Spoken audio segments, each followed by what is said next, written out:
gosh! Welcome, everyone! Welcome to our third ever episode of Roundtable. I am so excited to have you all here. This is amazing. We're going to be playing an adorable game.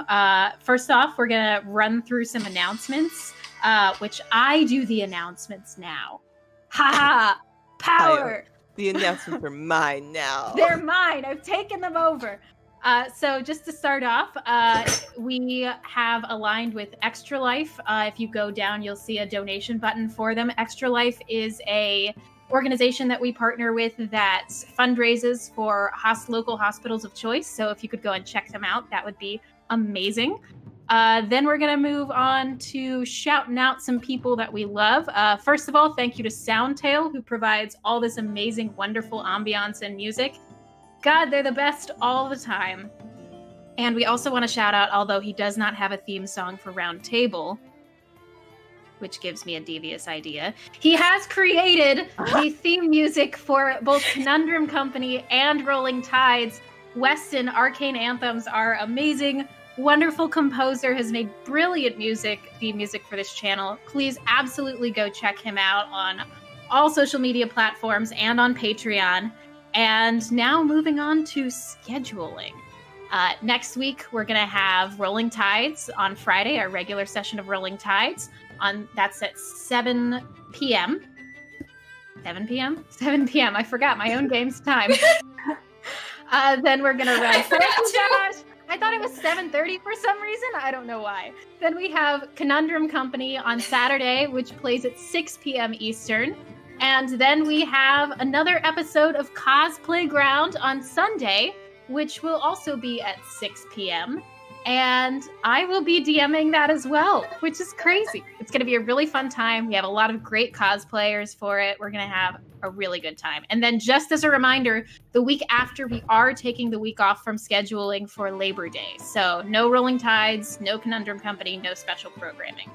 And that is all the announcements for the week.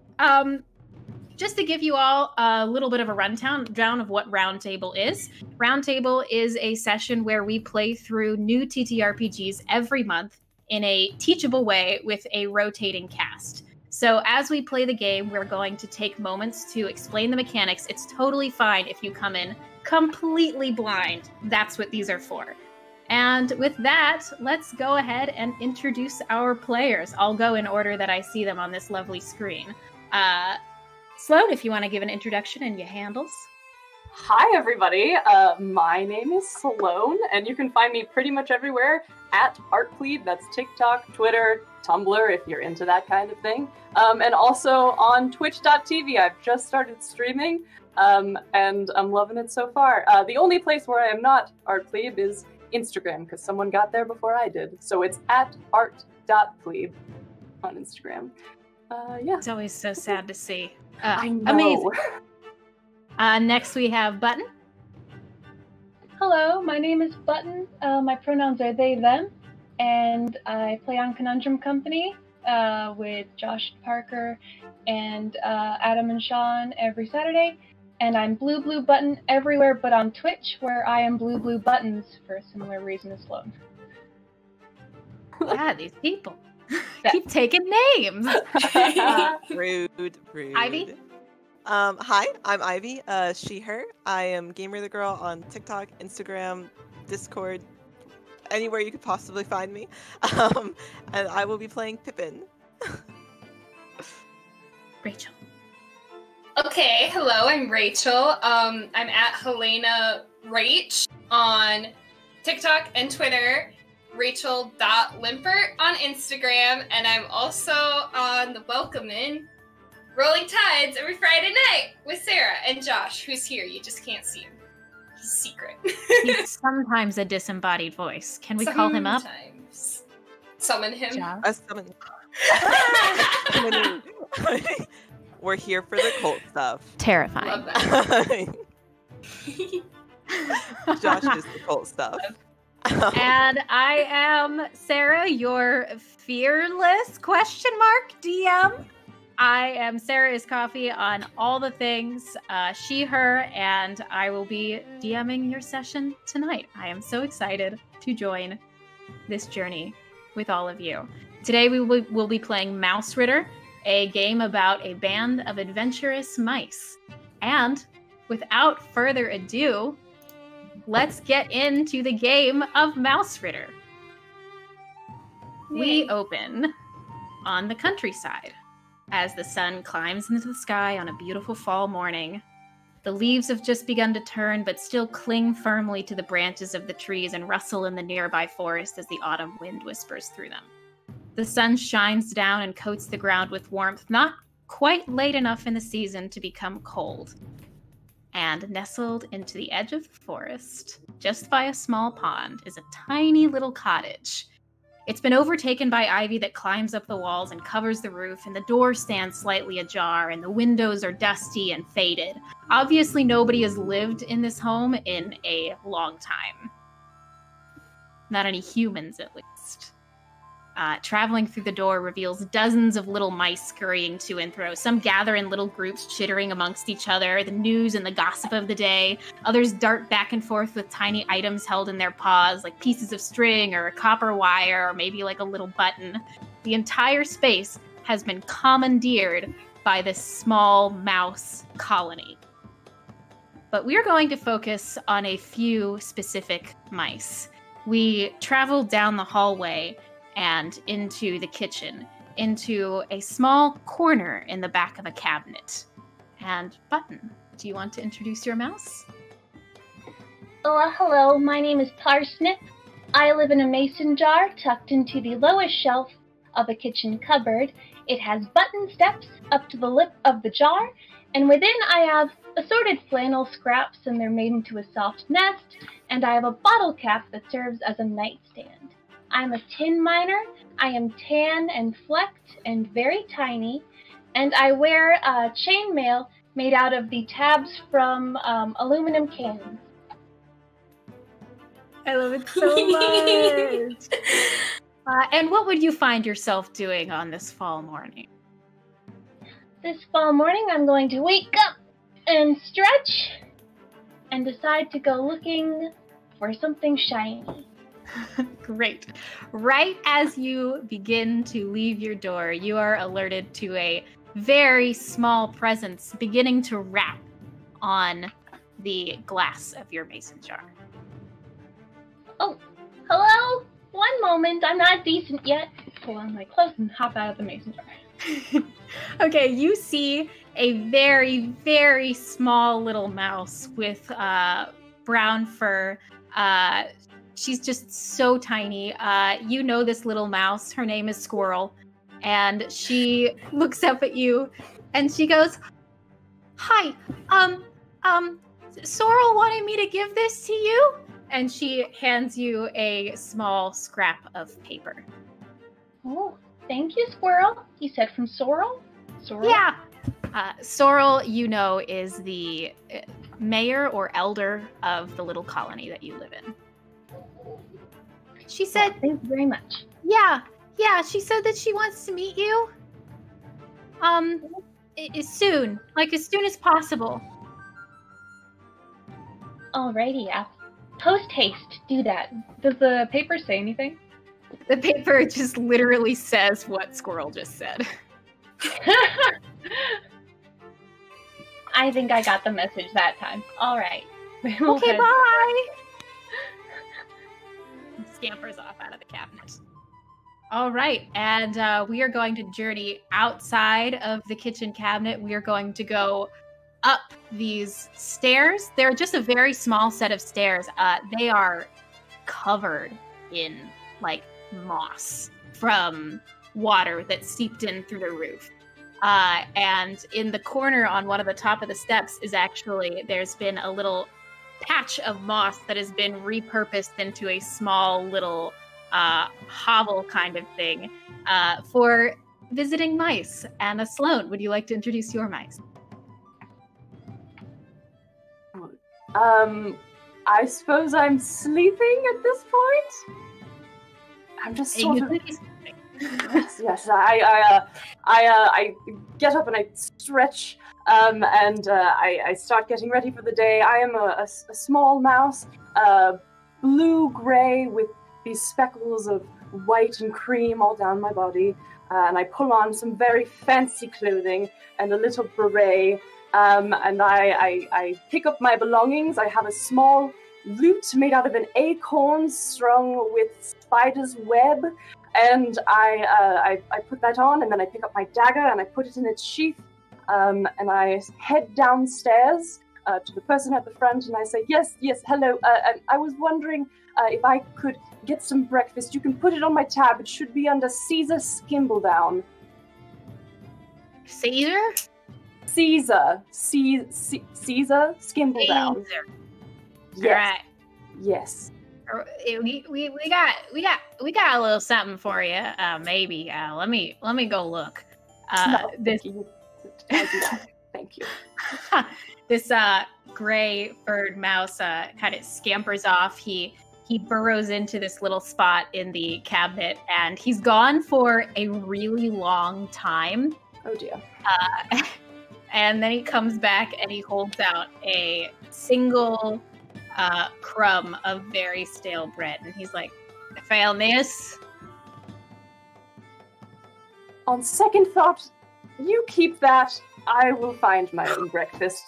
Okay, thank you so much. I go out the door.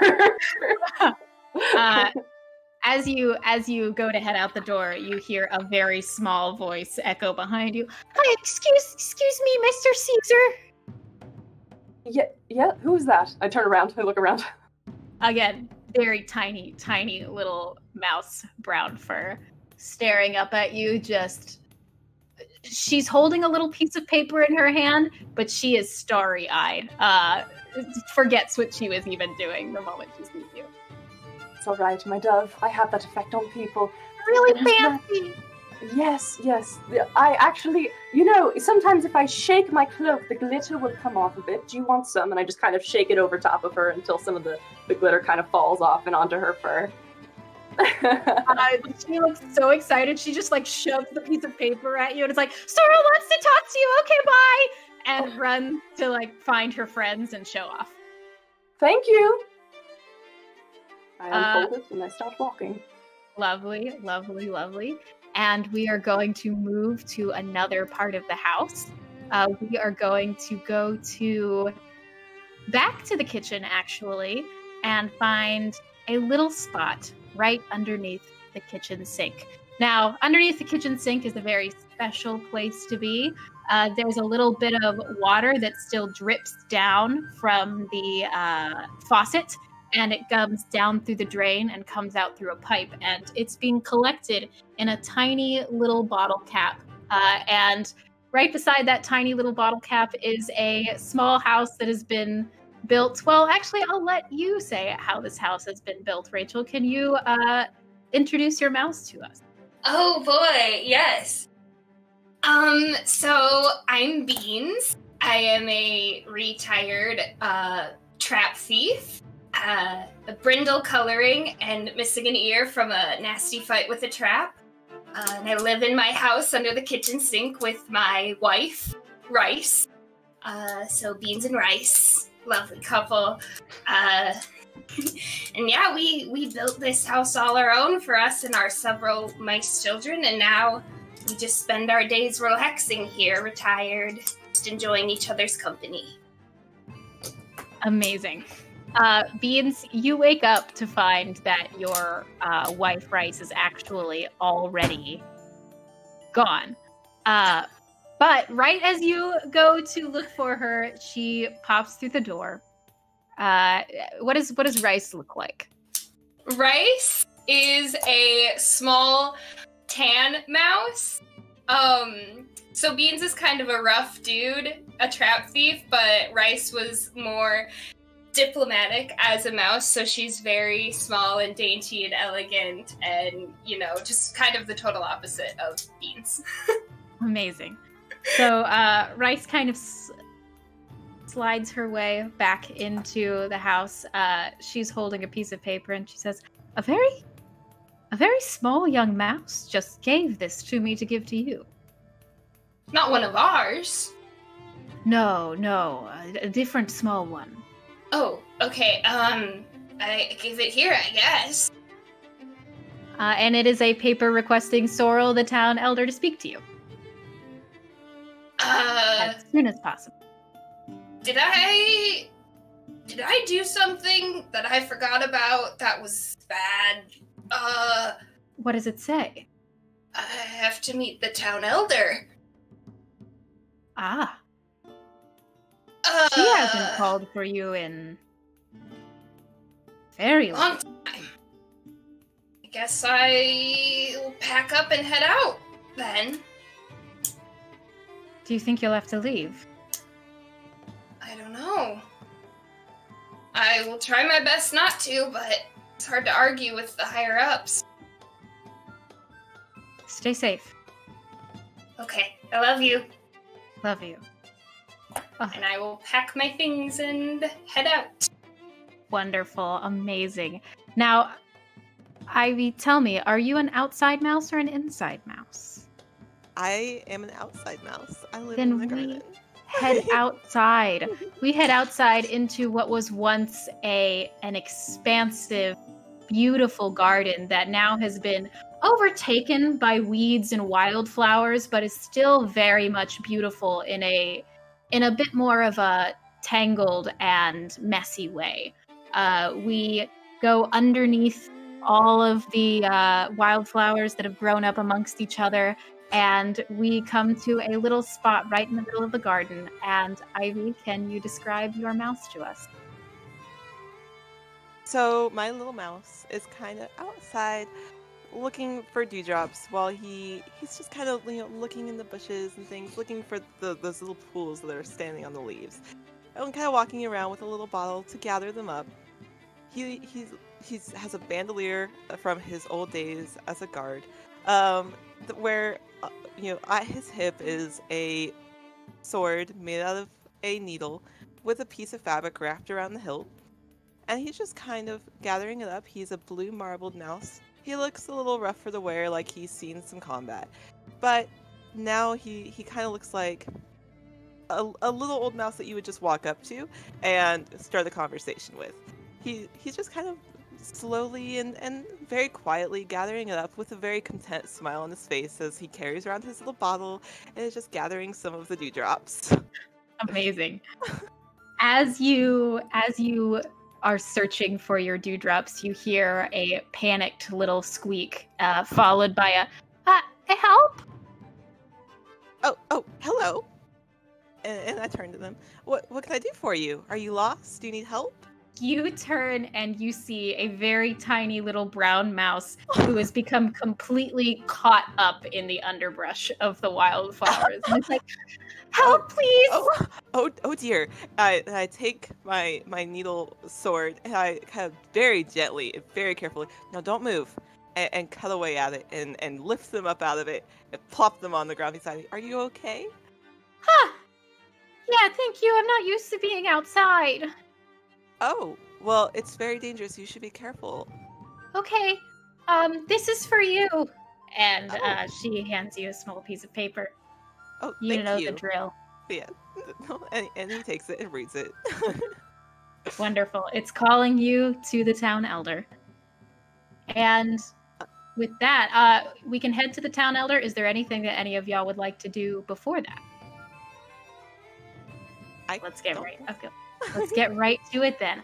All of you head to what used to be the front coat closet in the hallway, right when you enter the house. And right in the corner of the coat closet is one of those really stiff raincoats. And it's kind of fallen in a way that there's a lot of space underneath it. And it has been, little scarves have been pulled into it, all kinds of things. And as you all enter, you see a familiar face to all of you. Caesar, you've seen Sorrel before as well. As the town elder, she sees to it that she greets everyone that comes into her colony. And she looks up as you all come in and says, I see you received my message. Indeed. Yeah? Yes, ma'am. Thank you all for coming. Caesar, Parsnip, Pippin, Beans. I'm sure you're wondering why I've brought you here, and I want to assure you right from the beginning that none of you are in trouble. Oh, thank God. Good news. That's wonderful news. You had me a little worried. No. Nothing like that. I'm afraid it's something a little worse than that, actually. I don't know if you have noticed, but we've had some issues with the house recently. You remember I did have that a small mouse try and feed me a rather bland piece of bread this morning, and I swear it could have been poisoned, although I'm not sure. that that is what you that is a bit of the root of the problem, yes. Yes? So I currently reside in the garden part of this beautiful residency. Of course. Would you care to explain? I guess I'm a little lost on the subject of what's actually happened. Yes, Pippin. Unfortunately, with the storms that have been coming this season, we found ourselves in a place that is frankly falling apart. And on top of that, there's nothing left here in terms of food, resources. I trust your discretion on this. We've kept it secret as best as we can, but we do not have much longer here before everything runs out. We need to find a new place for the colony to live, and I understand that is a large task. But I would not have called any of you here if I didn't think that you were up to it. Caesar, you've traveled these lands, you know them. Parsnip, you're adventurous and brave. Beans, you are equipped for any trap that you may come against. And Pippin, you are already well versed in the outside world. There's no one else I could think to ask. Why not just tell everyone? At least at that point, they'd be able to fend for themselves, sort of go out and see if they could strike their own fortune. Some might succeed in that, and some have never known anything but living in the house together. I fear they wouldn't survive. We're a community. We take care of each other. Well, what are we looking for? Would we know how many mice live in the cottage? About 300. It's a lot of mice to venture out. Mice. An exodus. Okay. I should be clear, they will not come with you until we have found a proper place for us to stay. I am simply asking you to look. Well, that makes sense. And what are we looking for? Are we thinking about someplace maybe more sustainable? We could grow crops. I don't think we've ever really done that before. It'd be kind of heavy, but I think we could do it. That is an excellent idea, Parsnip. Yes, that would be good. I understand that this is a large ask for no reward, so I have prepared something. And she gestures to a small little mouse. It looks almost like Squirrel, but not quite. It's probably one of Squirrel's brothers or sisters. And this little mouse runs to the corner of the jacket and pulls out a little bag, opens it, and you can see that it is just full of pips. For those who are watching the game for the first time, pips are the currency used in this world. And she says, I also am prepared to give you what spells you may need to venture out. Oh. I haven't seen this many pips in years. I only have 3. Is that I only have 3 too! between all of us? Is it going to be split, or do we each get our own sort of? That's a lot of pips. I'm just asking. I think it's kind of like tip money, you know, we split it evenly between everybody. Oh no, I know. I'm not going to take anybody's tips. I was just asking if it was just the one bag or several. That's what my question was. Forgive me. You can have mine if that's what you need to say yes to go on this trip.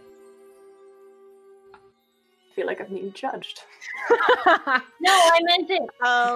Slightly, but that's okay.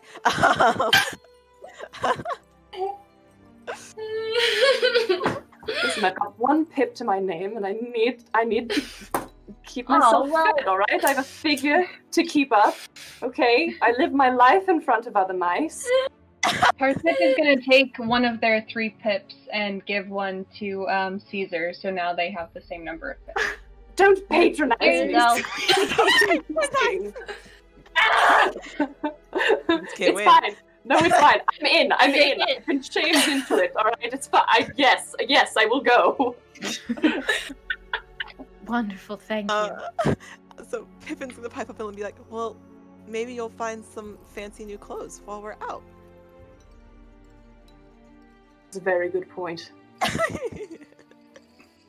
I mean, Amazing. you already look very dashing, but I'm sure you could always find more. Well, stop! I'm blushing. So as she hands over the bag of pips, who's taking it? Amazing. All right, you pick up them pips. Oh yeah. It's about 500 pips. Oh my god! They've been saving for a long time. I trust you'll need that on your journey, should you run into any trouble. And she nods to this little tiny mouse again, and they run and they grab 9 tablets. And for those who are watching, again, learning for the first time with us, the way that spells work in this game are a little bit different. Anyone can cast the spell as long as they have the tablet for it. Spells are activated by reading the tablet out and choosing the power, which we will explain more if we cast the spell and when we cast it for the first time. So, what has been laid out in front of you are 2 healing tablets, 2 restoring tablets, which is removing the exhausted or frightened condition from a creature, 1 fireball tablet, 1 magic missile tablet, 1 grow tablet, and 2 fear tablets. And she says, I think it would be prudent for each of you to have 2.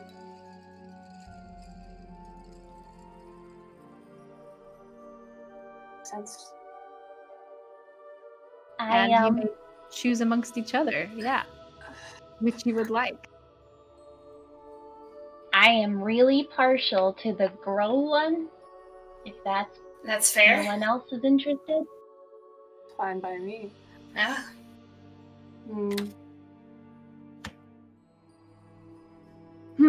We can each take a 2, you said? Yes. I think I'd be fine with those 2 fear tablets. She hands them over to you. I would love to take a heal tablet, if I could, and then also, well, I'll be honest, I'm not the scrappiest, so I'd rather possibly do a little bit of damage from afar, so I suppose I'll take a fireball tablet. That's available, right? Yes. Be careful with that one. Oh, Would you like- I would be. I don't believe you. Oh Would my you gosh. like the magic missile one too? Oh no, I think I'm good with my fireball and heal. You know, I have one for hitting other people, and I have one for saving one of you, or perhaps myself. If it comes to that, which I hope it won't. So, since Okay, I'm gonna take Pippin's gonna check and be like, I'm gonna take the other healing. And the magic missile. Lovely. All And right, on to the last restoring. lovely. All right, now you are pipped up and spelled up. And Sorrel says, I can give you some information about the lands away from here, but I'm afraid we don't know much. We haven't ventured much past here for a long time. Well, I'm sure we'll make a nice home. Excuse me, I didn't mean to talk over you. What did you say? No, Parsnip? What did you say? I just wanted to know what Sorrel knew. Oh. Well, we know that there is a river to the east of here. It leads from the pond that's just outside the cottage. Of course, north there's a forest. To the west there's the forest as well, but we don't know what's inside it. To the north we at least know that there's a small clearing. And to the south is the grasslands.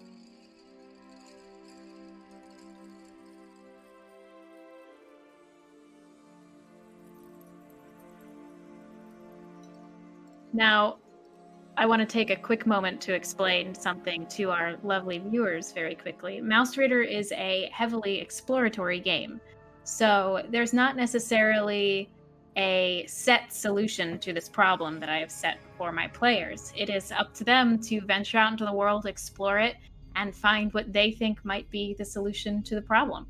So, y'all can take whatever route you'd like.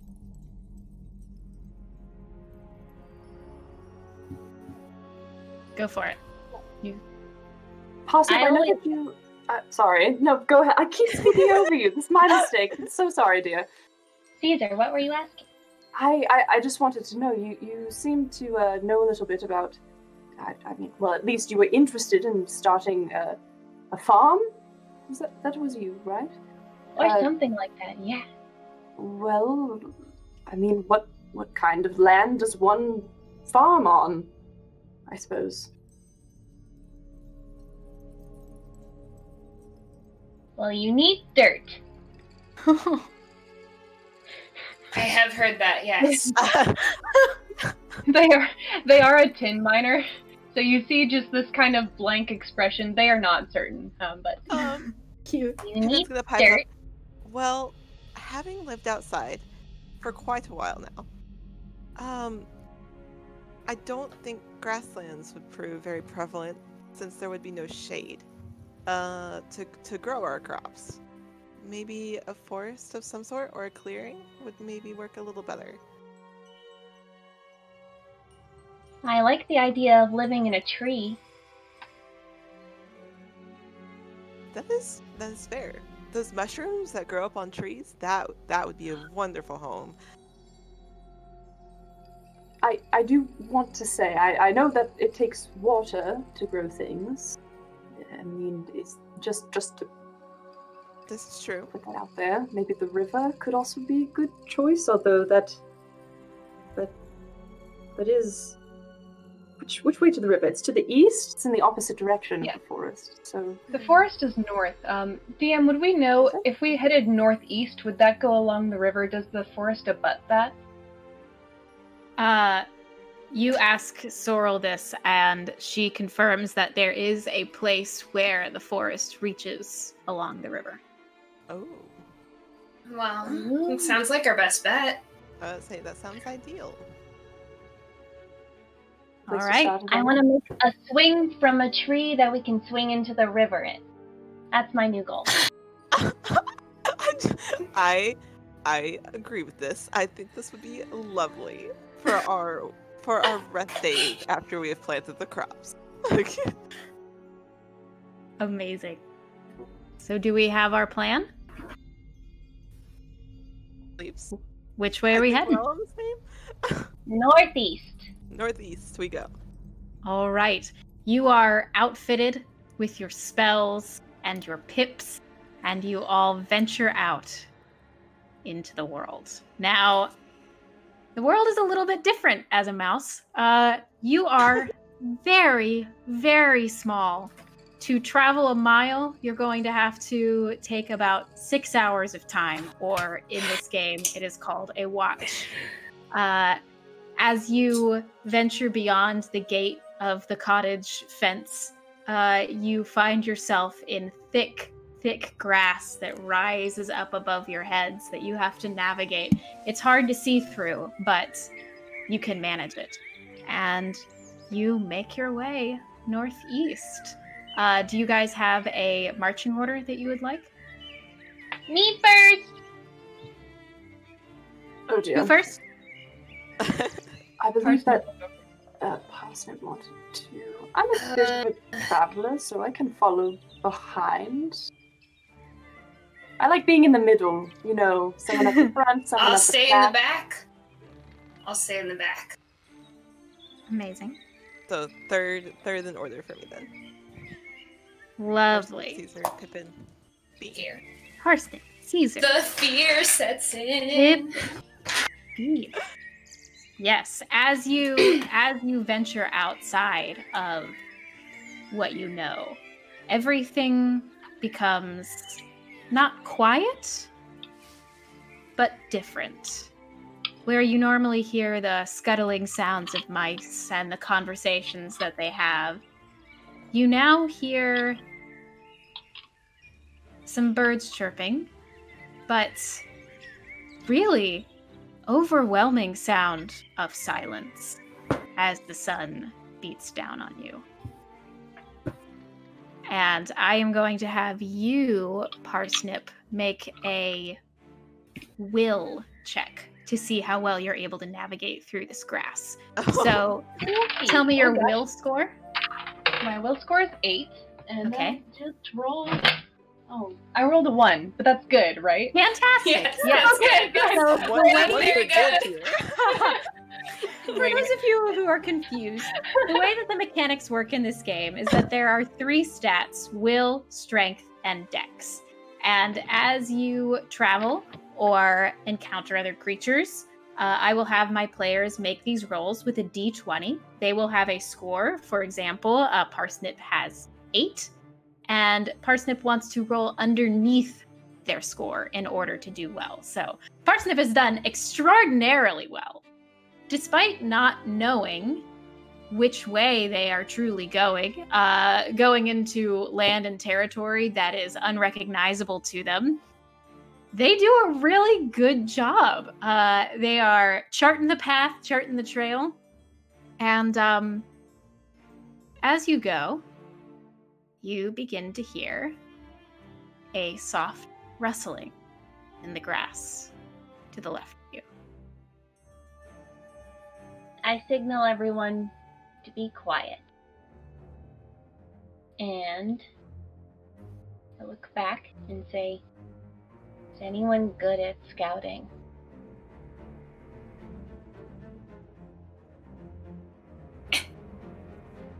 To let you know, if you were to make a scouting check, you would use your dex.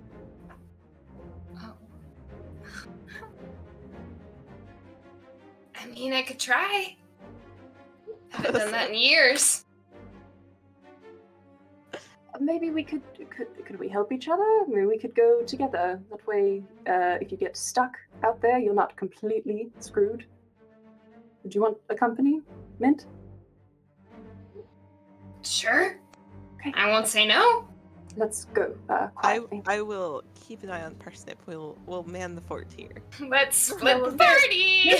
Hey! We'll make it a little bit. Amazing. That was, we all split so fast. Like, Yeah, Perfect. took 40 minutes. No, Yep. wait, No way. I'm not splitting, but Parsnip does not want to lead a scouting mission. They are not great at that. Okay. that's Okay. fair. We got it. I think. Interesting. Okay, Yes. I'm so I'm scared. going to have all of you roll Okay. dex then.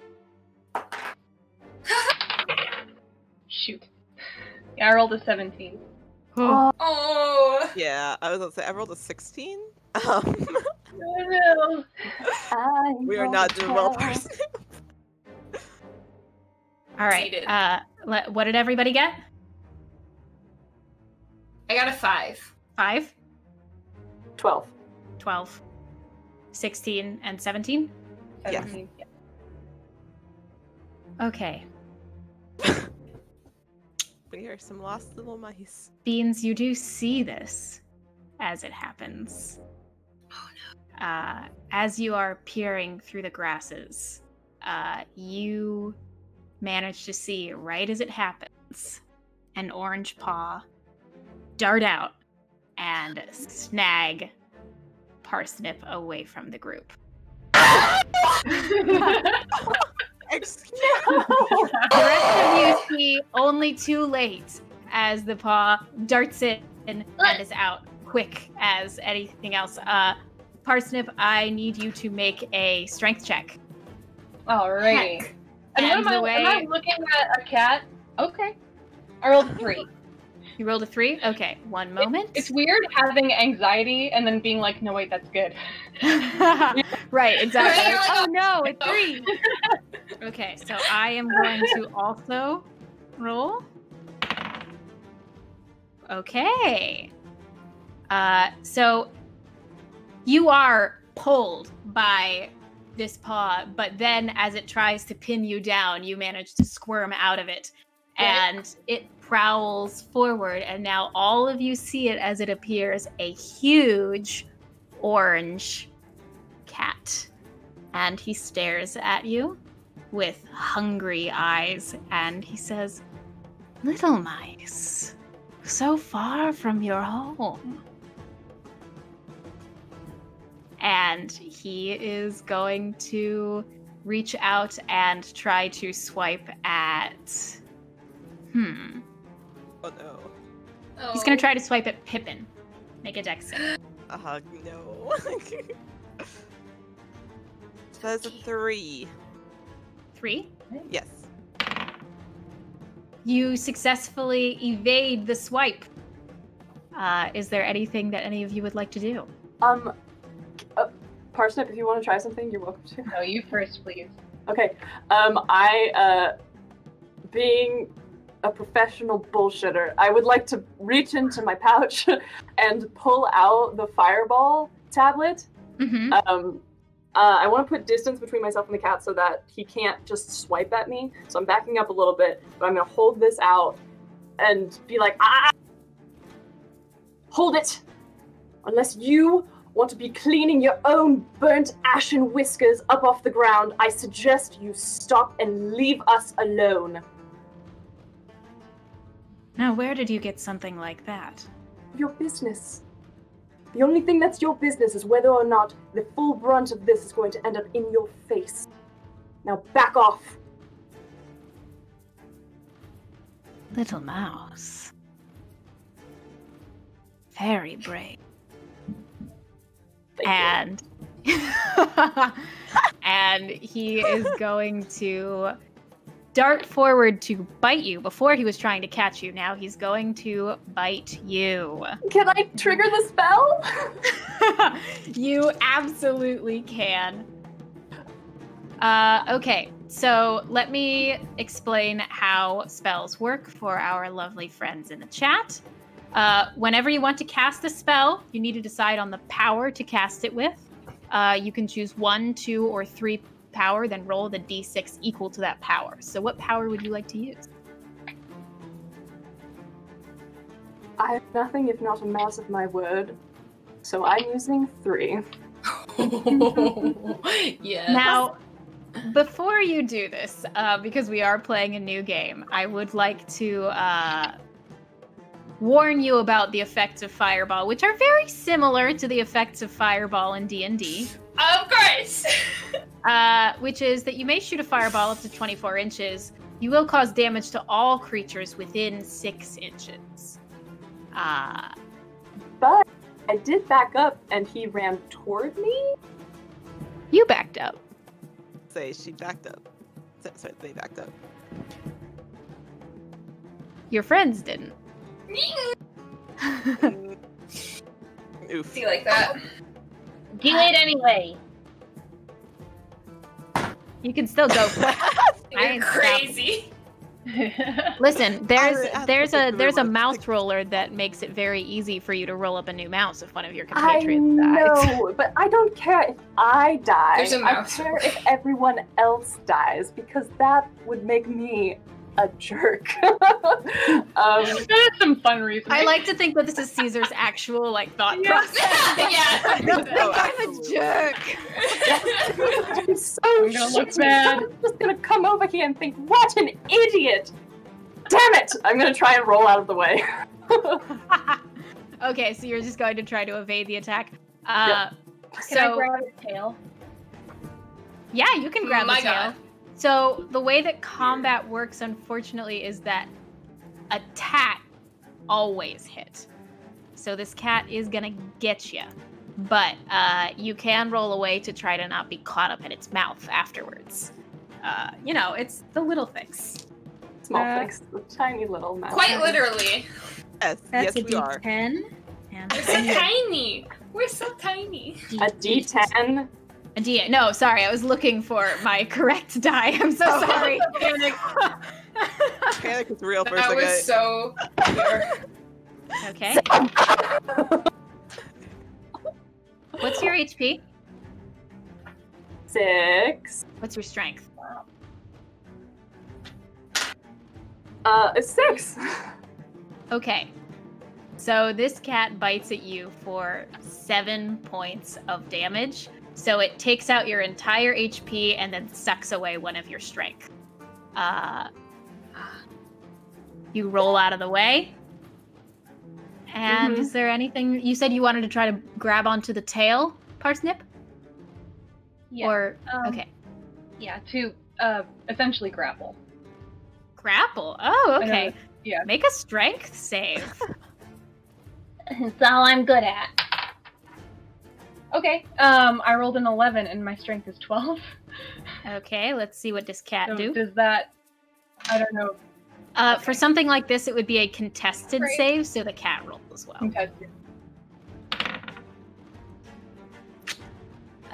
You go to grapple this cat, and it whaps its tail away, and What? he goes,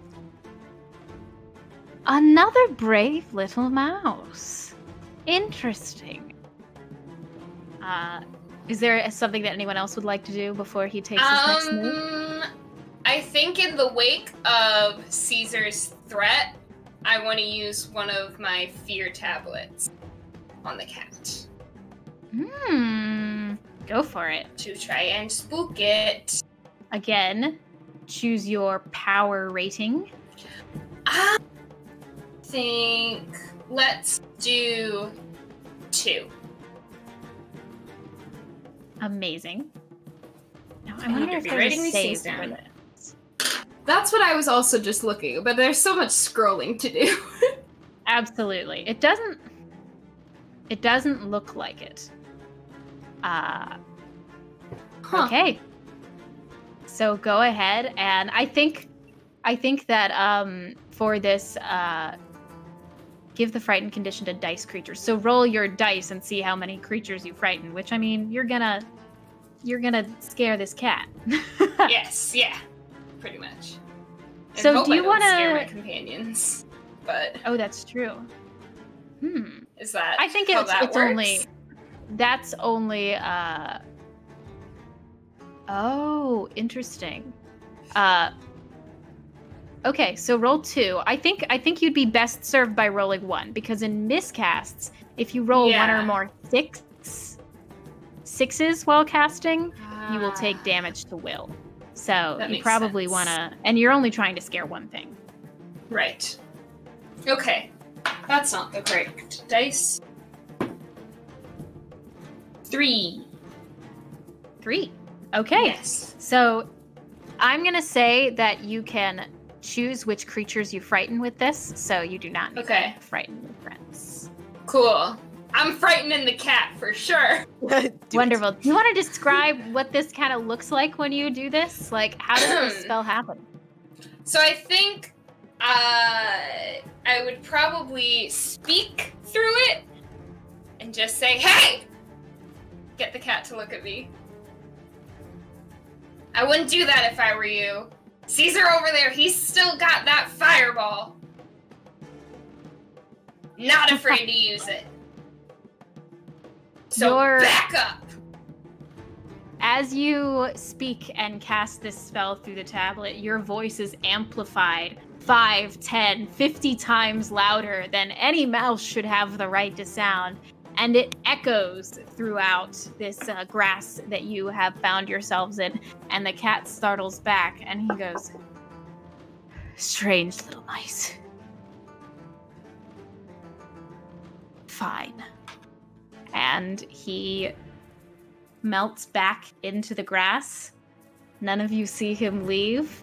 And just like that, he is gone. Okay. Remind me how so Caesar's been hit for all of his HP? Yes, so he's currently HP here out. stands for something different than health points. I believe Hit Right. protection. it stands for hit protection. So, yes, he will start taking damage to himself instead of just His armor. But he's not unconscious. not unconscious, no. No, just lying on the ground.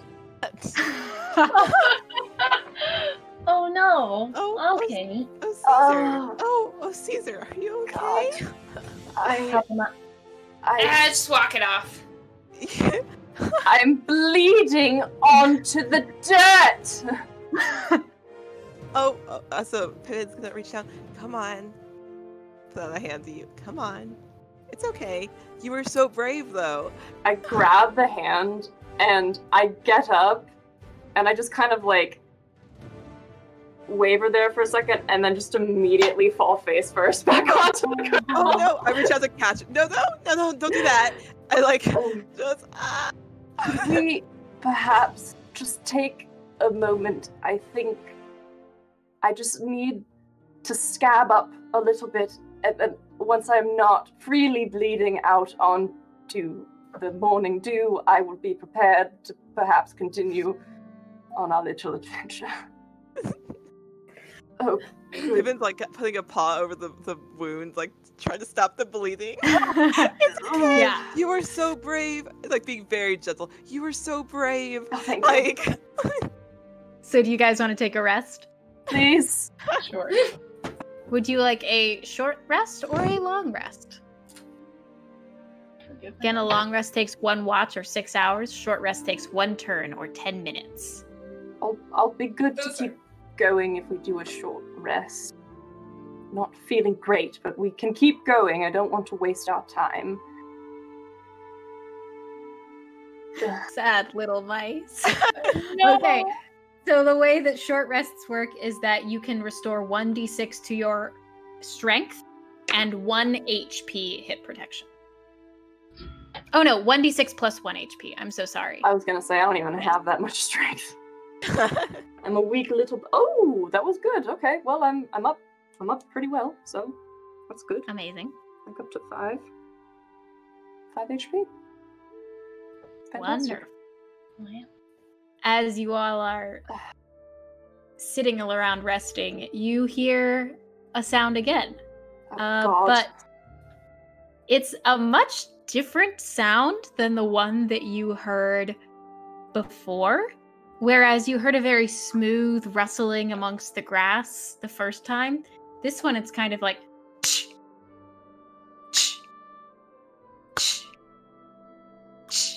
I would like and to it is hide. kind of- Yes, you may hide. I would like Would to any- investigate. Ooh, okay. Go ahead and investigate. I guess, yeah, just go ahead and look around, I guess. Make a dex check. Nope. I rolled a 17. The So, one you don't... time we all get good rolls. Of I'm course. right. I know. You don't see anything, although you do hear it coming closer. And you are so preoccupied searching that you are not looking when this thing comes up behind you. Swear to God, if you And- get stepped on.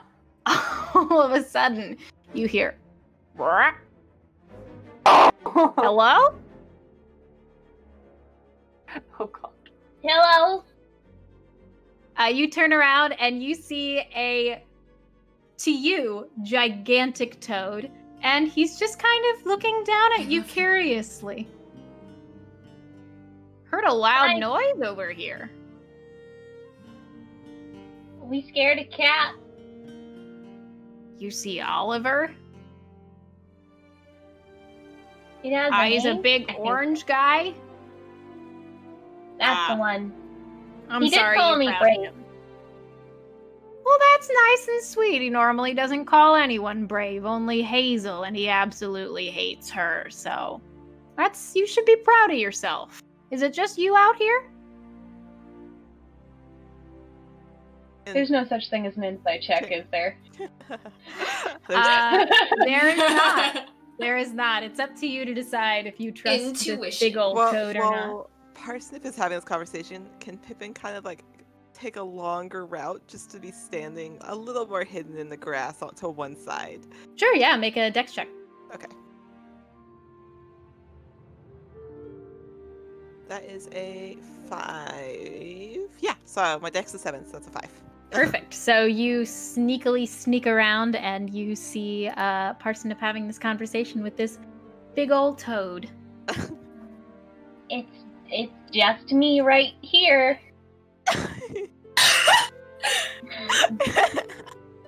Not technically a lie. It's not.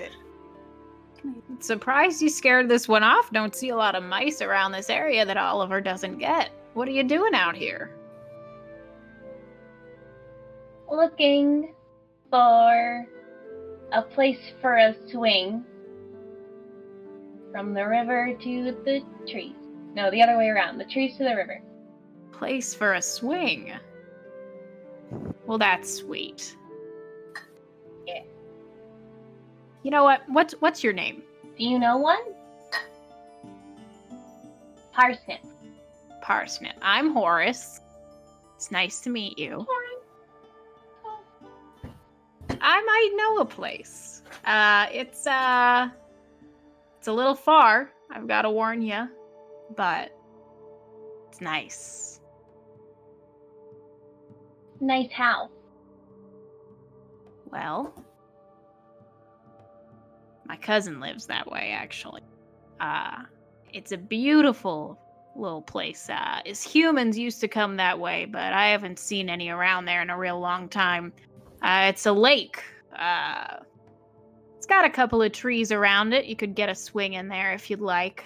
And a little cabin that I haven't seen anyone come around for a while.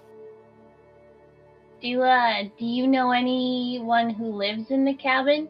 Any other mice? What, like maybe 300 or so? That's a How very specific. specific number.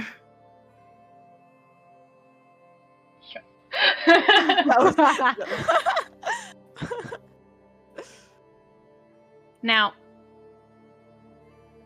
I used to see people come there all the time. You know, there's the big ones, and he takes like his hind leg and kind of like scooches it up like that, and he goes, you know, there's the big ones, and then there's the little ones. Wow. And they would come and they would, you know, jump off and then get in the water and things like that. Just be generally the worst, you know.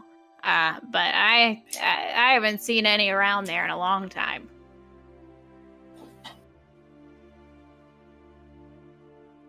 If I were to move in a lot of mice to that cabin, would I be upsetting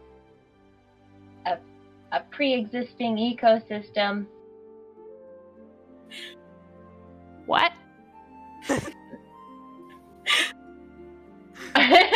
He just does not someone live understand the there words already? you've used. Yeah. My brother Clem lives there, but you know, that's just him. So you tell him I sent you. Does Clem like mice? Well, I like mice. Don't see why Clem would be any different. Okay, well, thank you, Horace. Sure. I have some friends who... Could I bring them? Now, Parsnip here, are you telling me that you're not actually out here alone? I'm here alone. Sorry, I just saw chat. Sorry. You're a clever one. I saw Hoomstiv, which is my favorite. You're a clever one. Sure. Now, I don't wanna come along with you by any means. But tell you what, I know someone along the way who might be able to help you out. Is it Clem? Nah, Clem's at the cabin. My friend Olive, you'll love her. She's great. Olive's a good name. Okay, who's Who Olive? are your friends? Oh, sorry. I wish my mouse were smarter. Friends! They're just gonna yell it into the air. Pippin's immediately... and then poke his little head out. Oh, hello. Hello. Who might you be? He steps out. I'm Pippin. Pippin. Oh, it's Hello. very nice to meet you. It's nice to meet you too. You seem very pleasant. Well, you know, you look like this and you either get pleasant or get eaten, you know what I mean? I think you look wonderful. So in my Toad cheeks blush. Aw, Yes. in my far travels, do I know if frogs eat mice? I would love to tell you that if I knew if frogs ate mice. I don't think they do. Hang on. Do frogs eat mice? I hope not. Oh my god! Yes, they will. Oh, well, I think I know that. Ooh. Okay, well, in that case, well, I'm gonna watch Beans. Just watch Beans and see what he does. Beans was standing next to Pippin, and Pippin already went out, and it seemed to go fine, so I think I'm gonna cautiously step out, be like, hi, I didn't mean to listen to your whole conversation, but you're kind of right there, so I just sort of eavesdropped. Well, now the whole thing makes a lot more sense. You sound a lot like that loud noise I heard. Yeah, sorry about that. Didn't think it would get that loud. Never used one of these tablets before. I'm more of a rough and tumble kind of guy, but glad it worked. I suppose I will step out from my hiding spot. And I come out, and I have that fucking fireball tablet in front of me. It's in my hand. I'm just, like, stalking. Eyes on the frog. I really like picturing these tablets like Yu-Gi-Oh cards, just... Yeah. Do-do-do-do. Banish the toad Really to the dramatic. shadow realm. Banish horse to the shadow realm. Banish. Now, aren't you a dapper-looking fella? Thank you. No. Shut up. Hey, wait a second. Are you Caesar? How do you know my name? Well, yes, of course I am. Oh, my brother talked about you. You came and performed. Where? Where's your brother from? Oh my goodness, a fan! Oh, it's always so nice to meet fans. Oh my goodness, where are my manners? Oh no! Where's your brother from? Oh, well, you know, he used to live out by the dark forest, but he's down by Myrtle Lake now. Yeah. Oh, just delightful. I was gonna threaten you, but now I feel much better. Well, I'm glad you didn't threaten me. Yes, yeah, I'm sorry, it's been I've had a rough go of it. There's a lot of blood, and the glitter's Cat over been there bit him. shaken.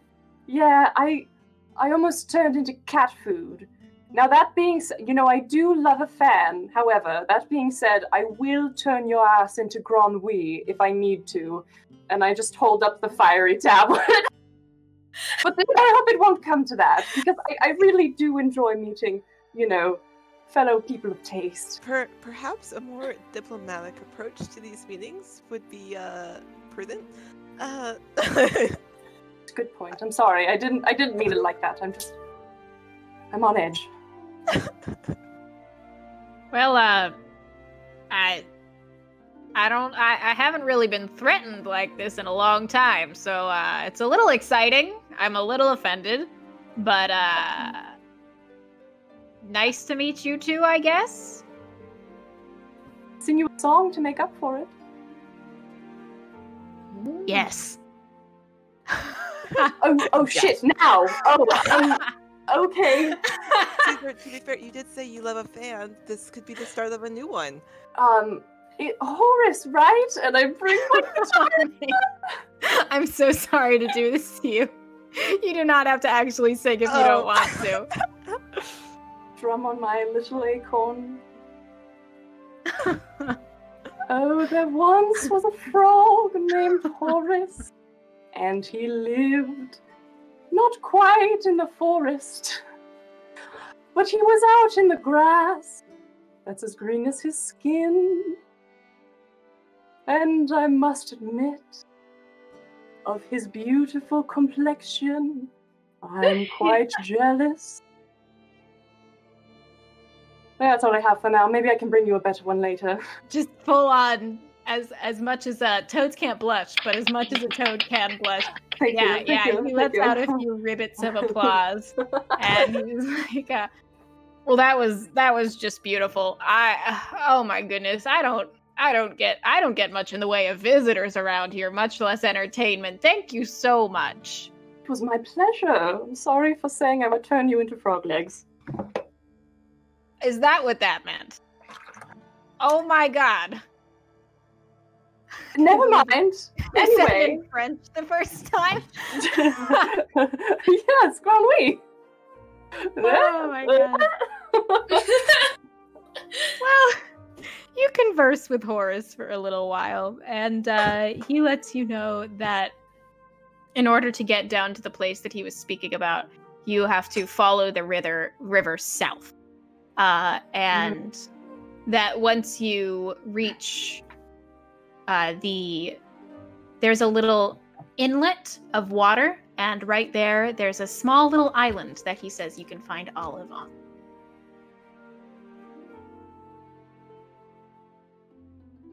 It is Olive, by the way. That's what I was about to say. Does he tell Sorry? us Say what kind what of creature. species? Yeah. She's a real peach. She's all furry like you. She's got big ears, much bigger than you, though. Oh. Only one of her kind I've actually seen around the river. She sounds lovely.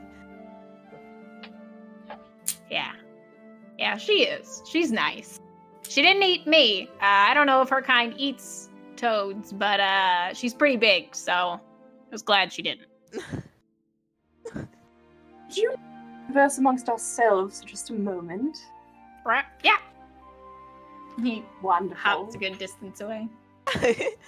What are we going to do? I don't know. South is kind of the opposite of where we were going. It is. Like, directly the opposite. It is. Would this area be better for us mice? It sounds like there's other species already there, so I don't know. Well, I don't know if heading south would limit our chances of running into that orange cat again, but That's awesome. it might. I'm stumped, honestly. If we go south and it ends up being some sort of booby trap, and we're totally screwed over. Watch your language. We'll be I'm so fine. sorry. I'm so sorry. Oh, goodness. I'm so sorry. My mistake. I didn't realize. On the other hand, we at least know a little bit more about what's happening in the south. And Yeah. there's a lake that we can swing into. So it that really is- doesn't matter if it's a that lake is a or pro. a river for you. It's just water. We just want water, I suppose. Do you know how to swim, Parsnip? I will learn. Oh dear. Pippin just pats her on the head. I'm Oh sure you my will. goodness. You'll learn. It's okay. I really don't know. I mean, this seems nice enough, but we did make a plan. Perhaps we should stick to it?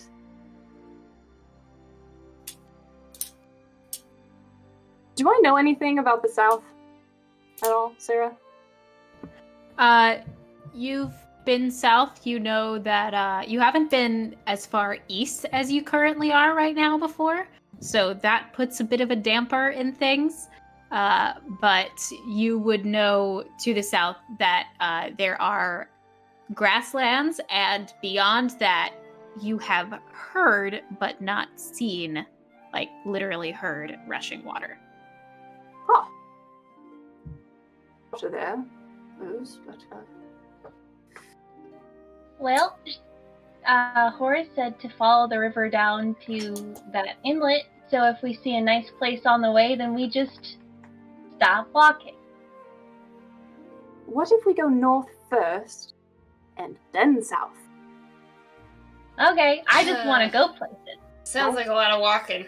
Well, it is. It is. Yeah! That's a very long trek. We can do a rain check, maybe. We go north, come back, take a rest, go out again, go south, see what we can get. Maybe it'll be worth it. And then we won't have to say no to Horus. And we also don't have to put ourselves at risk of getting eaten again. That's very true. Well, we're probably gonna do that anywhere, but yeah, Lovely optimism. Oh, wonderful. we're fine. So, Can we call- continue on our way? Yeah, we're going north. We're gonna keep going, right? We'll just tell him. Horus, my bumpy friend, I believe that we're going to be taking a rain check. We're going to swing back south, but we do need to go north first, and then we'll be back down to meet your lovely friend and hopefully see some of your delightful relatives. Well, stop back by on your way. Of course. Cool. Thank you so much. Always nice to meet new Nice faces. to meet you. Nice to meet you. Thank you for not eating us. Oh, I usually eat things that are much smaller than you. No worries. Now I feel like even more of an asshole. All right. Well, shall we be off? We good? So, All right. So you guys head off to the north. I'll let you know that you have traveled at this point about 6 hours, or 1 watch. So you've traveled 1 mile. You can make your second mile travel here. You generally, within there are 4 watches in a day, and you want one of those to be a long rest. So just letting you know so you can keep track. You've used up 1, and you are heading into the next. perfect. So as you were traveling before, you were kind of in the grass, but hugging the line of the forest. As you head further north, you could hear the water a bit before, but now you begin to hear it more and more strongly as the line between the forest and the river begins to come close together. It was very far apart, and now it is much closer. You can't really see it because the grasses are taller than you, but you could probably crawl up onto something to get a good bearing of where you are. I will do that. Oh my god. Amazing. Where would you like to go? Around you, again, to your west, there is the forest, and to your east, there is what you could presume is the river. Can I is there a rock nearby that I can crawl atop? Yeah, I'd say that there's a stone that is probably a few inches taller than you are. So you climb right up onto it. Yeah. I'm just gonna say, I think, y'all are mice. Y'all are skittering. Yeah, and you're not trying to like climb a tall tree or anything. You're just skittering up a little rock. So yeah, you don't have to make a check for that. As you get up, you see the river to the right of you. You see that it is much bigger than you expected.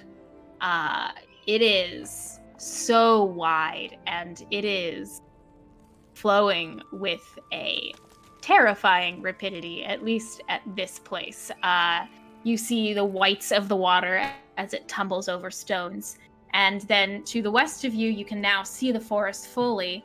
And you see as the trees rise up into the sky, higher than honestly you can see.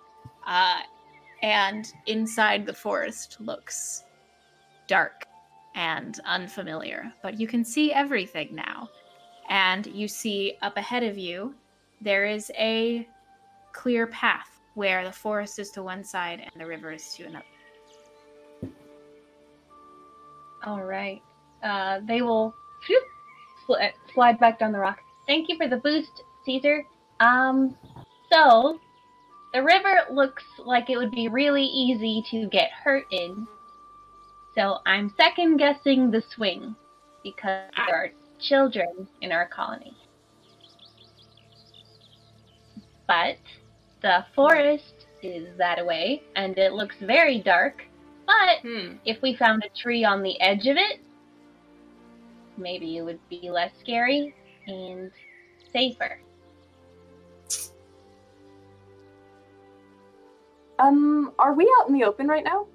Mm-hmm. I mean, out in the open-ish. The grass is about 8 inches tall, so you are covered in this grass. We're so little. Is there Very small. anything? We're so small. Is this? I just want to do like a quick little sweep of the sky. I just want to look around. Same. I'm a little nervous. I am very nervous about birds. I've been scared this entire game. I didn't think about birds. No. Yes, that's my fear this whole time. I was like, oh god, there's birds. Like an attack from above. I'm pretty sure that there are luck check mechanics in this game. So as you go to look, let's roll a little bit of luck, Let's have a little bit of fun. So go ahead and give me your... I suppose do will to check and see if there's anything up in the sky. Okay, luck rolls, it says... Well, am I doing a will check or a luck roll? It says assign some number in 6 chance to the outcome. Is that what I'm doing? Rolling Oh, go for it. Yeah, actually. That's perfect. Okay. Yep. I'm assuming you know the out of 6 chance. And I will roll the d6. I'm so scared. 1. 1. Okay. Seems not good. The result is equal or less than the chance it happens.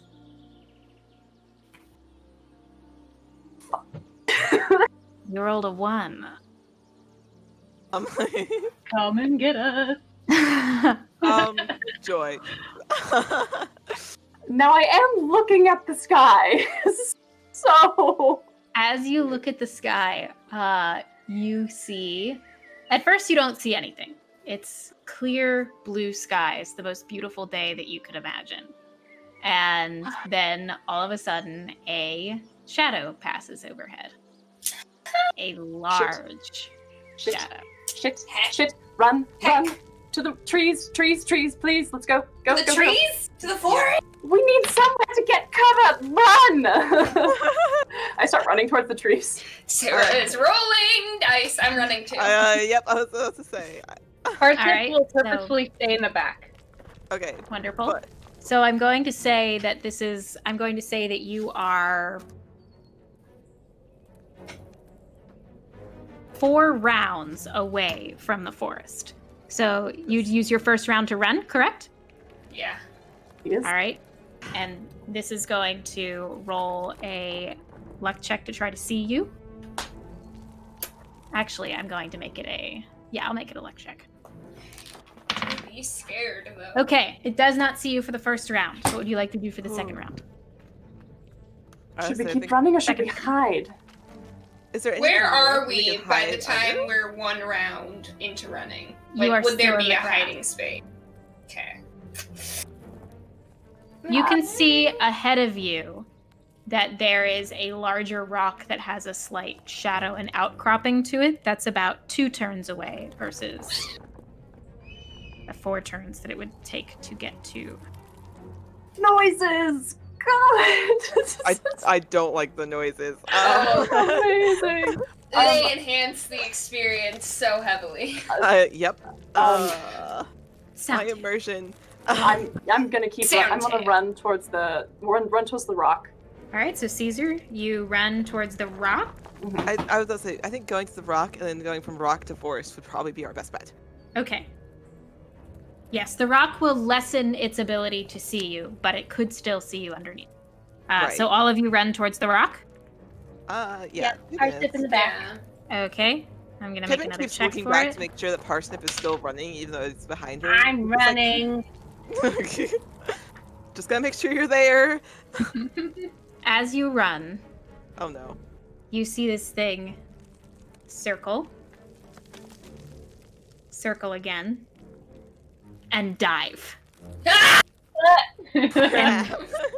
Pass. All right, I'm gonna need all of you to. You're going to continue running, and I need all of you to make dex saves. I don't think that's gonna do it, but it might. Nope. Sarah, Hello. what happens when you tie? Oh, that's I got fine. a 9, and my And dex yours is 9. That's totally Yeah. fine. However, this thing is rolling against you. No! I rolled a 19. I got a 15. Okay. 19? 15? 8. 8. Who got the 19? Of course, Okay. Parsnip did. Parsnip got the 19. I never rolled a Narratively, that does make sense. I even pulled out my curse dice, and they're still rolling better. I don't like it. Oh, I should use my All of curse. you I'm an continue idiot. to run. And at the last second, you all see this thing. It dives down with a speed that is frankly terrifying, like nothing any of you have ever seen before. And as it dips down with its claws first, you get just enough time to see. You've heard about these things before, especially you, Caesar, about owls. Oh, great. No. And it darts down and it clutches Parsnip into its claws and begins to pull you up into the sky. Oh god. Oh god. Pippin immediately stopped. We can't communicate with owls.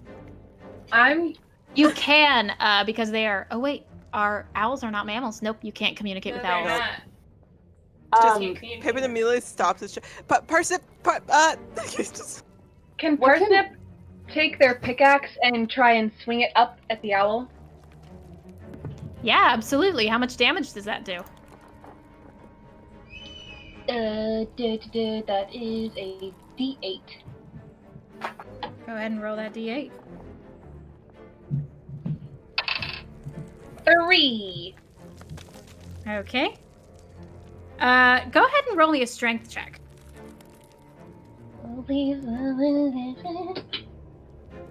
Okay, that's a 7. 7. Okay.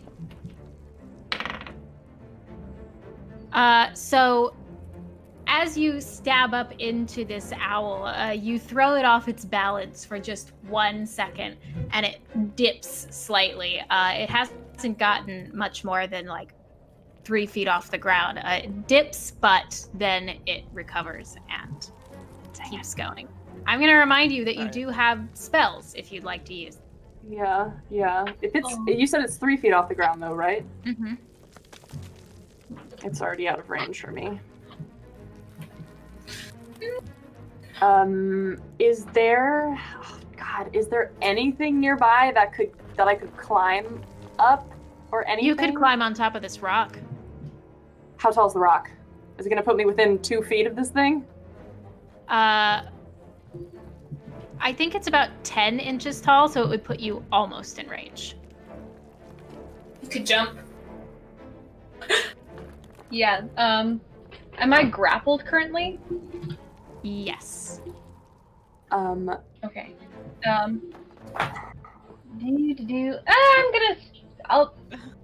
Parsnip is gonna keep stabbing up at it and just keep going, drop me, drop me, drop me, and just Amazing. do that until something happens. Okay. And I am going to climb up that rock and try and hit the owl with the fire. All right. Give me a. Which is your highest, strength or dex? Me? Yeah. Dex. Give me a dex check to see how high you jump. This won't be a flat success or failure. Okay, I have a dex of 10. I rolled a 15. You go to try to jump. You get about 1.5 inches into the air. Oh. Do you want to roll your damage and your strength check for your attack, Parsnip? 8! 8? Amazing. Here. Okay, so roll your strength check with advantage. Ooh! That is a 12. That is a 1. Can't beat a 1. You stab up into this thing, and it's like you somehow get right up into the middle of its claw, and it screams, drops a foot, and one of its claws let go of you, the one that you stabbed. But it is still trying to fly. Anything anybody else wants to do? Oh. Who's got magic missile? I was about to say, can I use my magic missile?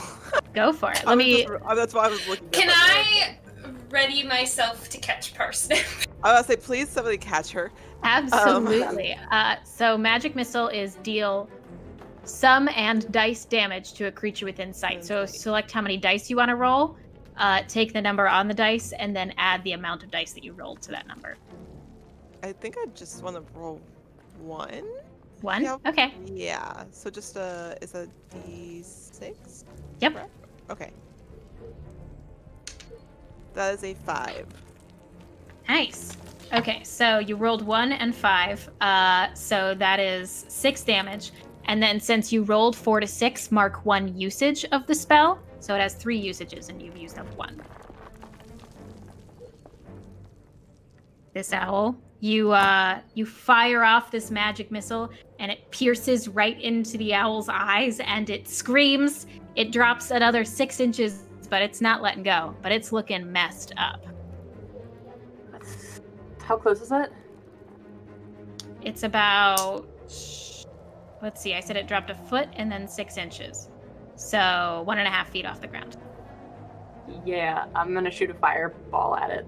At its head. So it's At its head. So it's far away from the Yep. feet. Yep.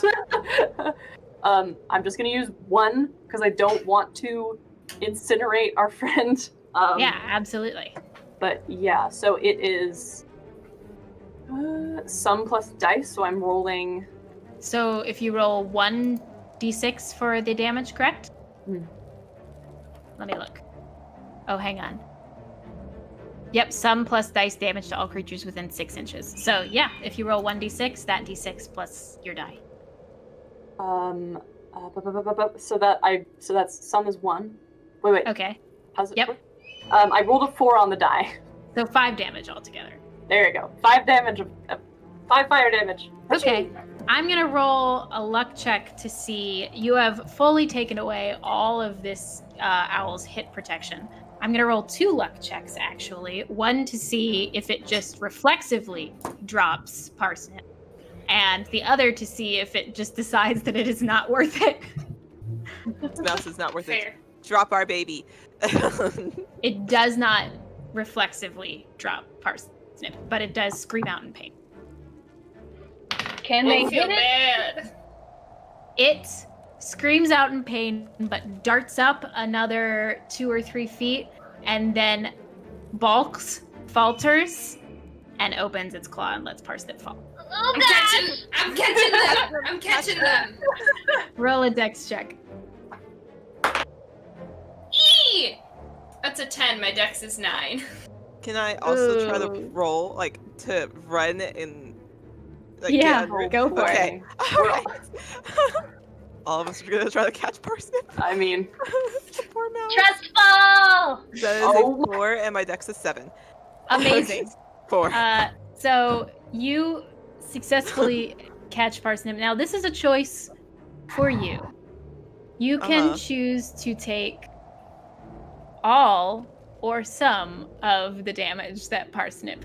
Both of you, none of you are getting out unscathed, but you can take all of the damage that Parsnip is going to take. No!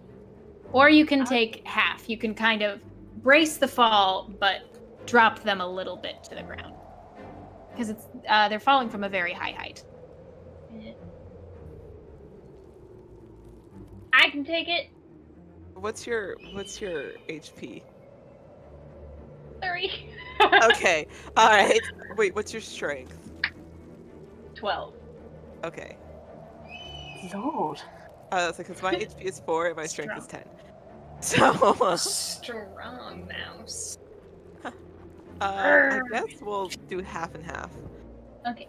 Or split it, however we can. Half and half? Fantastic. Yeah. Okay, so I will roll the damage. I'm going to roll a d8 for the falling damage. And you both will take half. All right, that's a 5. We're going to do the Dungeons and Dragons roundup method, so each of you take 3. All right. I'm now very easy to hit. I am 1. You, Beans, you run to catch, but grossly miscalculate where you think Parsnip is going to fall, and Sounds then about right. trip. But thankfully, Pippin, you see this at the last moment, just as Caesar is casting this fireball. You see that the owl reorients a bit, and that you are going to need to run somewhere else in order to catch Parsnip. You successfully go and run, stretch out your paws, and the both of you tumble into the ground and roll. Yeah, I got you. And the owl screeches overhead as it flies away. Raspberries And as it goes. with that, we are going to take a little break. We will be right back. I hope y'all are enjoying it. See you soon. Yay! Nice! Cute! Nice!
Hello!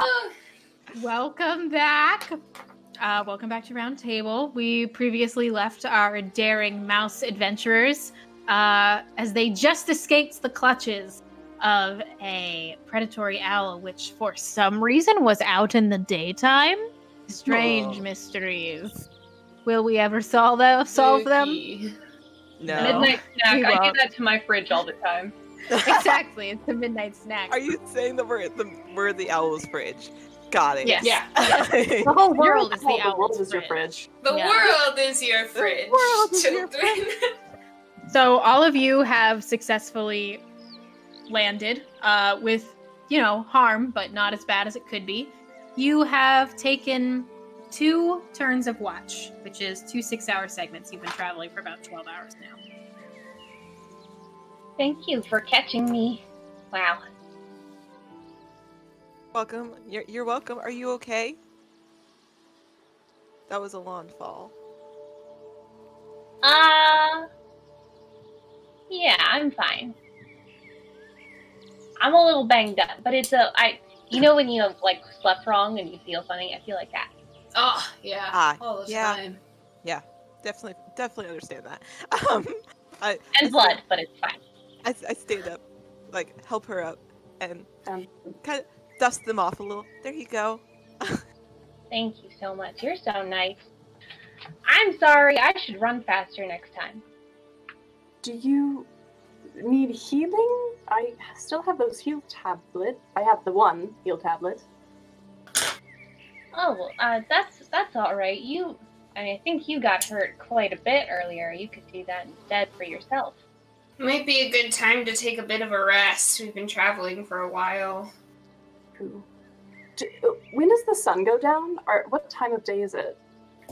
You started your journey in the morning, so around 6 or 7 a.m. So it's about 7 p.m. now. If you could travel about 6 more hours, night would fall, but you could continue to travel without taking penalty health-wise. Should we stop for the night? What do you all think? We could travel a little more and then stop. We don't have to wait until dusk. That's also true. You also don't have to travel a full watch if you would like. If How about we travel until we start seeing a pretty sunset, and then we stop? 7? Didn't the sun already set? It's fall, right? It is fall. It is just the beginning wait, of fall. time. Sorry. No, you're fine. It's just the beginning of fall, which, not that you would have much knowledge of this as mice, but I'll give it to you in human terms. Then Know give it to you in mouse everything about mice. So a mouse. So it's about 3 days into September. So the sun hasn't started setting super early yet. I think the sun would probably start to set around 7:30. So you have a little bit of time. And then the sun would fully set and it would get dark around 8:30. Well, we can keep going until the sun starts to set. Find a nice cluster of trees, maybe. Yes, somewhere with cover. Yeah. That's smart. Caesar's smart. Let's keep walking. So do you guys want to go into the edge of the forest? Yes. Yeah. You're not too far from it at this point because you did try to run towards it before. I'm so traumatized. Trauma. Y'all have been up against a lot today. It's hard out here for a little tiny mouse. What's D&D without trauma?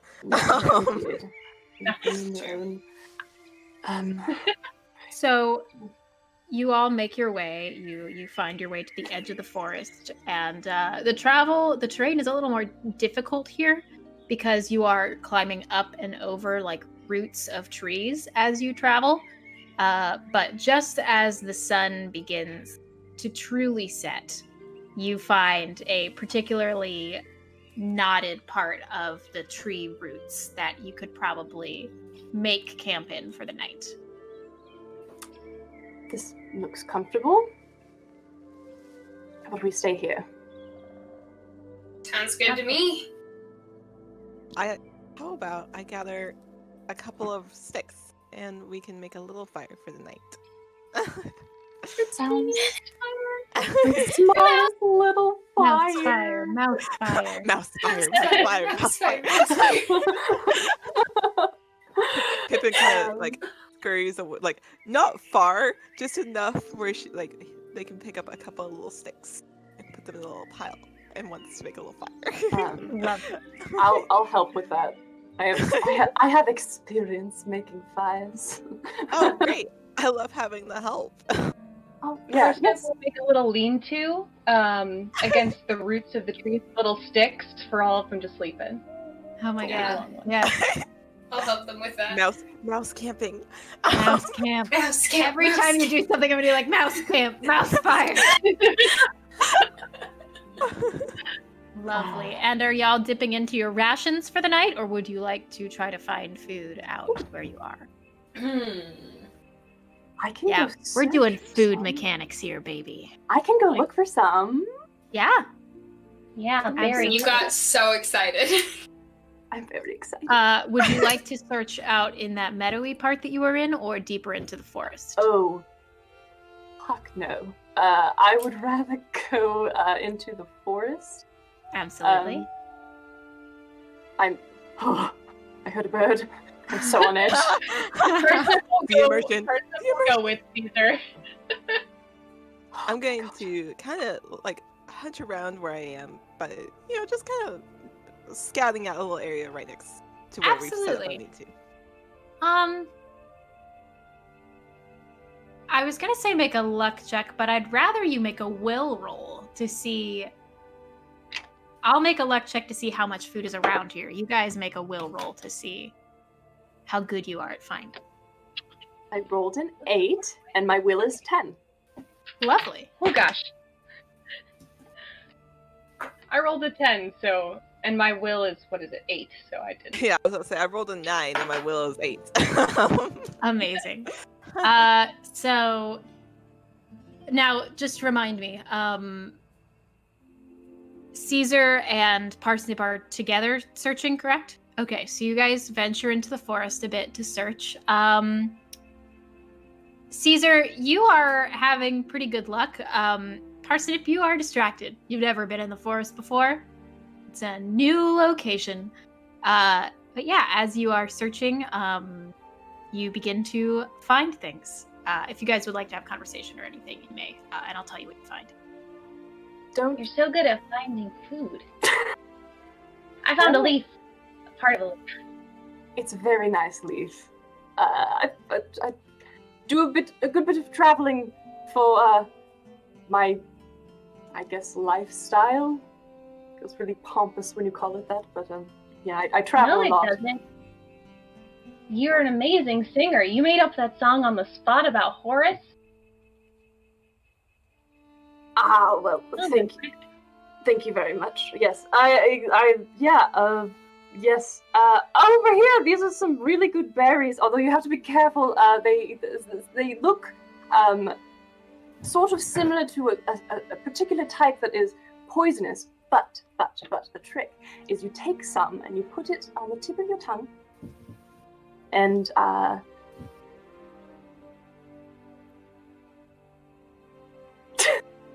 and if it goes numb, then it's poisonous. But if it's just sweet, then it's fine. What do you think? Does Poison? Parsnip's tongue go numb? I guess let's roll a luck check. 3 or under, it's not poisonous. Is this a real life Horace tip? thing. Like, could I do this in real life to For check some. if berries are poisonous? For some of them. Oh, please, God, don't take me at my word for that. I don't want you to die because of me. Yeah, please no one take nature advice from us. We think that we're right, but we're not sure. It tastes bitter. Uh-oh. Oh, shit. Oh, God. Wait, It's no. okay. I get some water out and I, dump it. Oh, God. Sorry. That was really embarrassing. No, now I know. Thank you. We don't eat those. Yes, let's not. Let's find someone else. These look tasty, and I start gathering up some mushrooms with my Absolutely. back turned because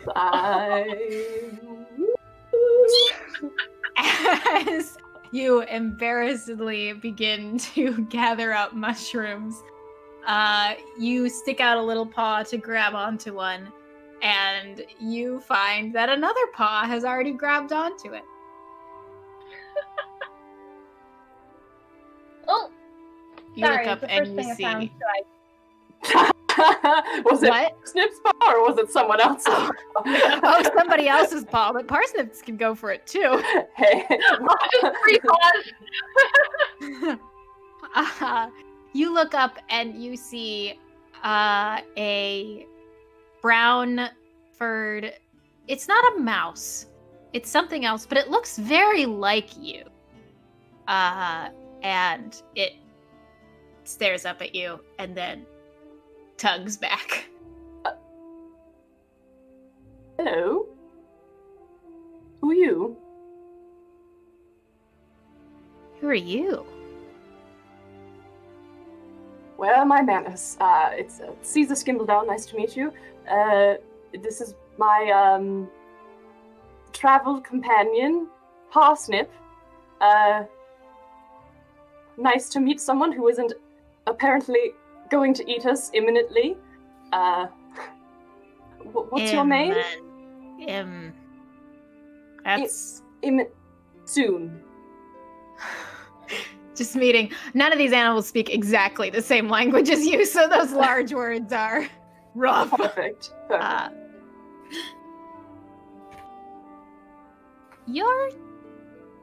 This isn't. I gotta tell you about this. And What? scampers off. Wait, I chased. Oh shit. Oh, no. Oh, After. Hi! Wait! What are you doing? Yeah, I go want ahead. to squeak to let everybody else know that this is what's happening now. Squeak. What? Just a quick squeak back. Yeah. Yeah. It's like, we're running! You can either chase it at a distance or try to overtake it. I'm gonna call out to it. While I, what's the difference between the two? I don't want to sorry? scare it. I just don't want it to. Parsnip doesn't want to scare the creature. They just want to stop and talk to them. Wait, hello, wait. They keep running. You can't stop them, but you can still follow them. Shit. Okay. Please stop! Can I try and overtake it? Yeah, you can try to overtake it. I guess we'll roll opposed dex throws. It's gonna have it with advantage because this is their preferred terrain. They fear all their lives. That's bad. What'd you get? 14. 16. They got a 4. Mm. So yeah, you guys are trying to chase after this little guy, but they're really nimble and they're kind of darting over and underneath things that you guys are getting tripped up on. And so you continue to follow it though as the forest goes deeper and deeper and the sun begins to set, and you begin to trip a little more because, you know. Oh, let's stop. I stop. Yes. Maybe it's best to call it quits here. I guess we need to find a new place to camp. Again. Shall we go back? Yeah. It's dark in here. Yes. I have torches, though. Don't worry. Oh, Do I need a torch at this point? I think in order to, if you could try to get back without lighting a torch, but you would probably have to roll. If you lit a torch, you would not have to. I don't want to risk that. On the other hand, I'm not looking forward to getting seen in this forest and eaten immediately. But let's just move. Let's move with haste. What you say? All right. Start running. Amazing. So You're so I imagine smart. If you'd squeaked back at the other two of us. We're kind of like looking around, like, where'd they go? Like, Bean, do you see them? And you guys safely make I've it back. lost them. Sort of crash out of the undergrowth, just. Oh. Are you okay? You all right there? Yes, we saw. What did we see? Like a. I can give you a short description of it. You saw a creature about your size, almost looked like a mouse, but had a kind of pointier nose and a tail that was half the length and kind of was cut off. Mm. I relay that. Oh. Well, they just ran away?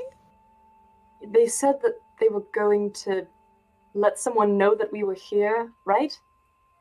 Oh, Yeah, they said they had to tell the others. That's concerning. Yeah. So perhaps we need to find another place to camp. On the bright side, I have mushrooms. Caesar found food. Oh. I found a leaf. That is a very beautiful leaf, Parsnip. What I said. Good find indeed. Very nice. I'm very glad we also found mushrooms. So I just lit the fire. I know. The mouse fire. Like, dang it. It's fine. I'll make another. Can we kick the embers? Go a little further. Put the fire out. Yeah. Only you can prevent wildfires. Only Only you. Very, very tiny wildfires. And then just find that would another be place. a very bad way to end the session. Wildfire. The forest down. Great. The end. Amazing. So you guys are, you all are going a little further? Yeah. Yeah. Okay. Do you want to stay in the forest? Yes. I think so. I think Right. yes. Sure. But maybe find a little better cover, maybe some bushes that we can The like face hide Sarah under? just made. I know. It was there for a second. I saw I saw- something. I don't know what you're saw it. talking about. It's the DM face. Are you sure about that? I hate you. No. No, we Yes. are not. I've never been more sure of anything in my life. Absolutely. So let me get this plan straight. You are Oh, continuing God. on further. You are staying in the forest, but Yeah. looking for cover other than trees. Yes. Oh, Question mark? I mean, I think another tree is fine, just not the tree that we were in. Maybe. Different tree. Yeah. Yeah, absolutely. You let me get a will check from everyone. Oh God. Haha. Oh, God bless it. I do be tying my I- checks. I only need one of you to be successful for this. I rolled, tied. Tied? That's fine. I rolled under. Okay. I rolled Under- over. I rolled an 11. Over.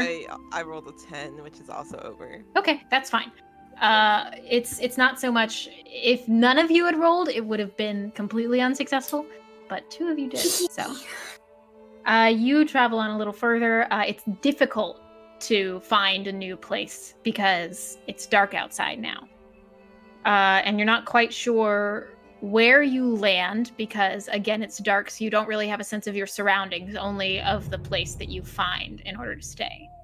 And so eventually you find yourself a little outcropping of, it's a tree like before, but there are a few larger stones that are kind of butted up against the tree, and you can kind of find a spot in between the tree and the stones.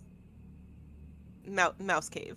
Mouse cave. Mouse cave. Mouse cave. Mouse cave. Mouse cave. Mouse cave. This is my favorite bit. Let's just repeat it for the entire thing. Well, you know, it's still nice. Yeah. Let's make a It's fire. Can we make a fire and just like do a little mushroom roast? Yes, that's exactly what I wanted. Yes, Love you can. it. Yes! Um, Okay, we're just roasting little pieces of mushroom. This means everything to me. This is my life now. Just a little roast. All of you set up the fire, you get your camp set up, you roast your food to perfection, and Wonderful. you continue out your night. Is there anything any of you would like to do before going to sleep? watch? I was gonna Watches? say watches. Yes, please. I will take first watch if you'd like. I We- don't mind. Spread So that it's 6 out. hours, right? 6 hours, yes. Yeah. So we could do 2 people for 3 hours. And 2 would that people give for us a another full 3 rest? hours? Let Yeah. me see. What does You- the full rest look like? Do need to, I believe, fully rest for 6 hours. Let me take a look. 6 consecutive Bum, hours. bum, bum. Let's look at the way that time passes in this game. Okay. Long rest Long takes rest one watch. Takes 1 watch, a meal, and some sleep. So, yeah, you can take, I'll say that you can sleep for 3 hours. You're mice. You don't need a lot of sleep. Sure. That's fair. I'll take second. I'll take a second watch. I'm a little tired. So Sounds good. Okay. I pass out immediately. Bang. Okay, so mechanically, when you take a long rest, it takes 1 watch, which is 6 hours, and you will restore all your HP. Ooh, If nice. your HP is still full, if there's someone who hasn't taken damage, which I don't think so, you can restore a d6 to your ability score. So. But I don't think that's my anyone. whole thing. Okay. And so the first 2 on watch, go ahead and roll me some will checks. That would be... Oof. That's also an oof. Yikes. That's an oof and a yikes. You're right. I'm so bad at this game. It's because we need to use Excellent. cursed dice, Shit. and these for some reason my cursed dice are not acting like cursed dice. So neither of you rolled to be able to No. see anything during this watch? I did not succeed. I rolled a 13. I rolled a 12. Whoa. Nice. Bless it. Oh, wonderful. As you continue your watch, there's about an hour of nothing. All you hear are the crickets that chirp all around you, and the night sky you see above you is filled with brilliant stars in the way that only the countryside can fill it. It's just a completely clear and beautiful night. And you are so enraptured with the beauty of the scene in front of you that you almost don't notice it at first. But then you hear something. It's not quite like anything you have ever heard before.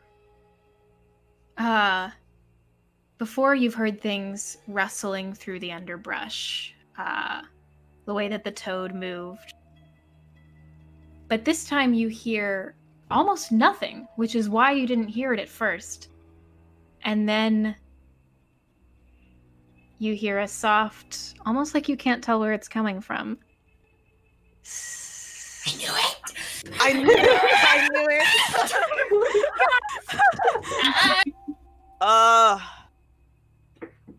And you wait, and the sound comes closer. Hissing, and almost spitting. But you cannot tell where it's coming from. And it comes closer. And now it's almost like the sound is overhead.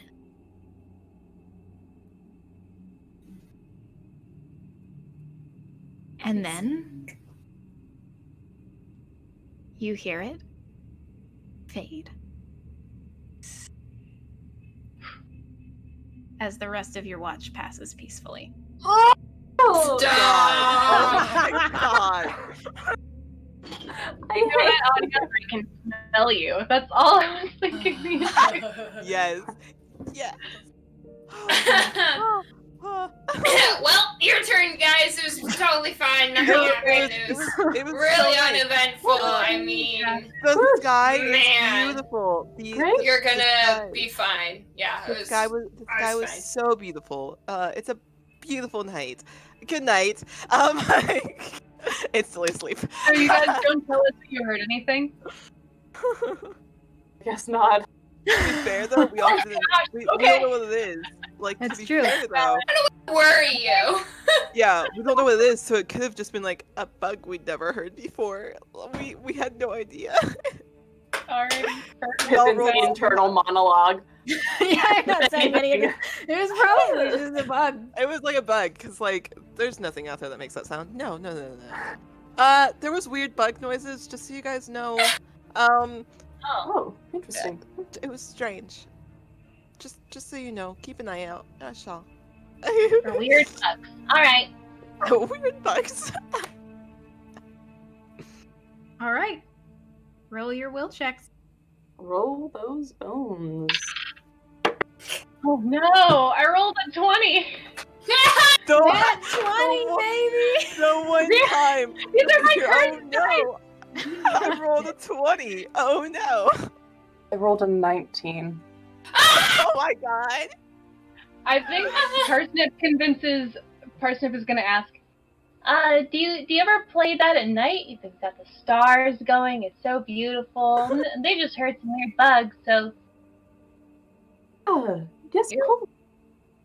Yes. I bring my little acorn lute out, and I strum a happy tune, a little lullaby maybe. I don't know. It's just a really nice night, so I just kind of like noodle and watch the stars. You are very strong. yeah. Like ridiculously strong. It's impressive, honestly. Do you That's why I'm live? a tin miner. I Oh. lift tin, so what I do is I sneak into human houses, and then I take my pickaxe, and I'll get like a can of soup, and it'll spill everywhere, but I'll get a strip of like and then I'll carry it home, and it's shiny. It's nice. Wow. That sounds dangerous. Yeah. I like it. Given how easily you sort of rush into danger, that does sort of make sense.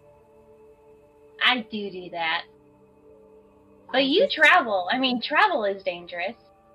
It is. I will admit, I believe this is probably the most eventful day that I've really ever had on the road. I'm sort of wondering if it's because I'm not alone. I can usually travel pretty quietly, sort of get away with a lot more, I think. But you know, it's worth it to have companions. Would they? I've probably made some of that problem for you, huh? I'm sorry. Nothing. What we lose in stealth, we make up for in companionship, you know? Maybe you can write a song about today sometime. Oh, I'm already working on it. Are you going to include the part where you guys scare off a cat and I fail to do anything? Because that was my favorite part. You were all impressive. Well, I did almost bleed to death. So You did. maybe I that is true, I did not. I would perhaps include that part and not the part where a cat called me on my bluff and almost tore my ass off, because that wasn't very fun for me. And I need this ass. It's a very nice one. And, you know, you get to tell the story. Sorry. No, You it's get fine, to tell thank the you. story. So you get to decide what the people know about it.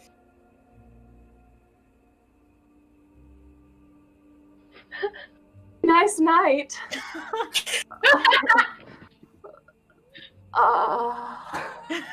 Look up at the stars. Yeah, does it die down from there kind of thing? You fall into that wonderfully awkward half silence. And you don't hear anything.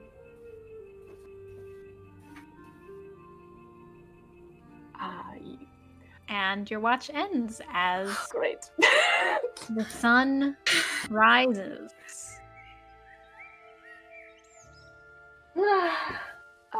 Nothing happened. Not a thing. You wake up your friends, Yes. and what do you want to do from here? Are all of the belongings here? That's a good question. Oh no! Ah! I'm If just you going could remind me very quickly what your weapons are. Oh, wonderful. I have a dagger. I also have a dagger. I have my chain. I also have my needle sword. Chain and needle sword. I have a bow and arrow, and I have a pickaxe. And did you keep these items on you during your watch? Definitely the pickaxe. I would have.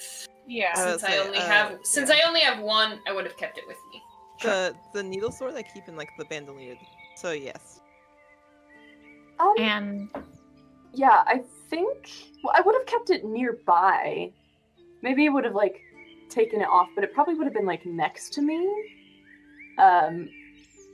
But probably just in my my shirt sleeves, and I definitely had my loot. Yeah. But let's well, first I'm sorry, I want to address a question that was just asked in chat about classes. Classes don't exist in this game, but backgrounds do, and backgrounds are kind of what determine who you are and what you do. So yeah. Let's say it this way. Any weapons that were inside while Caesar and Parsnip were on watch have disappeared overnight. There you go, guys. oh shit. Ooh. I still have my Would dagger. someone like my bow and arrow? I'm sorry. No, you keep that. Parsnip is gonna offer. Parsnip has 2 weapons, so they're gonna offer their bow and arrow to anyone who doesn't have something. I'm sorry. My bad. Yeah, is anybody got without caught. weapons right now? Beans. I think both Here you go, Beans and Pippin are without weapons right now. Yeah. Pippin was so distraught over his needle sword. He's like, "It's just an empty bandolier now." Aww. I worked hard to make that. Oh no. Shit. Oh. Sorry. It's okay. It's not your guys' fault. It is low. It's a little bit no, our I fault, don't though. blame you. No, It's no. my- I'm trying to look. I'm trying to look at improvised weapons because I remember that's a thing, but I don't. It is a thing. There are. I just For it. We could You don't find- even have to. You don't even have to look for improvised weapons, because although you don't notice this as it's happening, all of you are kind of worried and talking to one another about this thing that has happened overnight, and then all of a sudden you hear a voice that says, "Never seen your kind around here," and you look up, and you are completely surrounded Oh. by a band of rats. Yes, yes. Oh. You, Pippin, you see that one of them has your needle sword at their hip. Oh, Putting Another the basket really angry. has Beans' dagger twisting in his paw. And the largest rat, who is wearing some very fancy clothing. Don't worry, not yours, Caesar. Nora's fancy. Has a very small garter snake coiled around its neck. And That's hot. I am kind of into it.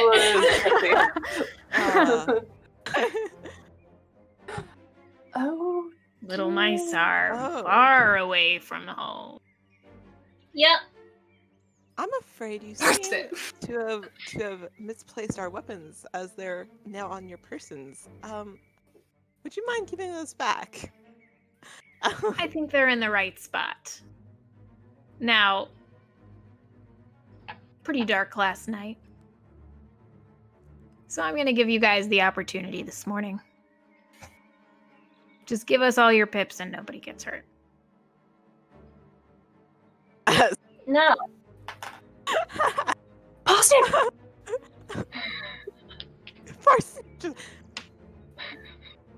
I'm sorry. No, thank you.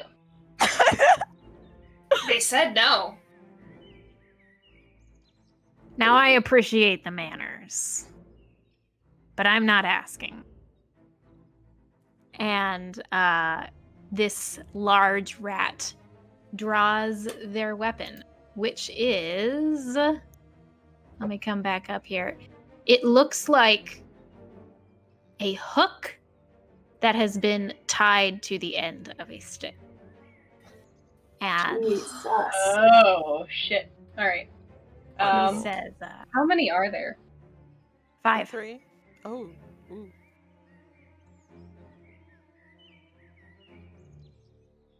And we're surrounded. You know, perhaps we don't need to make a trade for pips. Perhaps we could make a trade for something else. You know, perform a service, maybe give you something of value. I myself have this wonderful coat. If you would be interested, I have a beret. I got this very far away. I'm sure it can be traded for money if you're interested in that. We're really... roll a will save. He likes your coat. You can see, we're travelers. We don't have a lot of money. Roll it with advantage. Thank you! Aww. Oh no! I rolled a 14 and a 16. Oh. Oh boy. He I just says, got you know what? You know what, kid? That's a good idea. We'll take all your pips and that nice coat you're wearing. Sarah, can I ask, are we on a route? Is that what we're on? You are. You actually do have the high ground currently, although you are surrounded. The high We ground! have the high ground. Don't try I'm it! going to... I'm gonna cast Grow on the route for it to go up and away from the rat. Interesting. Oh, interesting. Okay. Let me look up the full thing for grow. Okay. So grow is normally it normally has to do with growing creatures, but this is cool as hell. So I'm gonna let you do it. Yeah. Alrighty. So you can cool. grow something to dice plus 1 times its original size for 1 turn. Whoa. So Okay. choose the amount of dice and yeah. I'm gonna do... So, I don't really know the mechanics of it, but I just want it to turn into a slide for us to be able to run. So, does 2 make sense? Yeah, go for it. Yeah, I'm Alright. changing the mechanics slightly because Alright, that is a using 4 it. 4 and a 5. Okay, so you need to mark 2 Yeah. usages of that spell. Yes. So you've used grow twice now, since you rolled between a 4 and a 6 on your rolls. But Yes. let's see, 4, 5, 9. It grows 10 inches.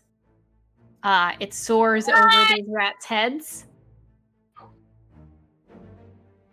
And what do you all do? Everybody run! Run! Okay, we're gonna have a chase sequence, baby. You guys are smaller, so you will have the advantage because they're not larger but able to cover more distance. So their weight will take them down a bit. Yeah, so we're gonna start rolling some dex rolls. Ooh, I gotta get out so many d20s. Ooh. I'll do a group roll for them. 2. Okay. Ooh. Oh, Come on. I'm using a different dice. Oh no. Is that the only d20? No. A no. I'm for gonna me. average all of your rolls together. Oh. I'm gonna give this a kind of group mechanic where I'm gonna say you have to roll under 10, and I'll take the average of all of your rolls. So yeah, go ahead. 2. 15. 4.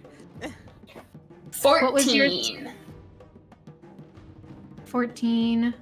What was yours, Sloan? 13. Okay, divided by the 4 of you. Y'all got a 7. You successfully pull ahead of the rats, and they did not roll very well. 24 divided by 2 is 12. So yeah, you have beaten them for this one. Okay, so for the first round, you pull ahead. We're gonna make it 5 rounds of runs before you come up against the thing. So let's make these fast. Next one. Do it. Oh, shit. Do you want us to roll all 4? Or God. Oh, just roll 1, and then I'll average them all together. What's up? 16. 16? Button?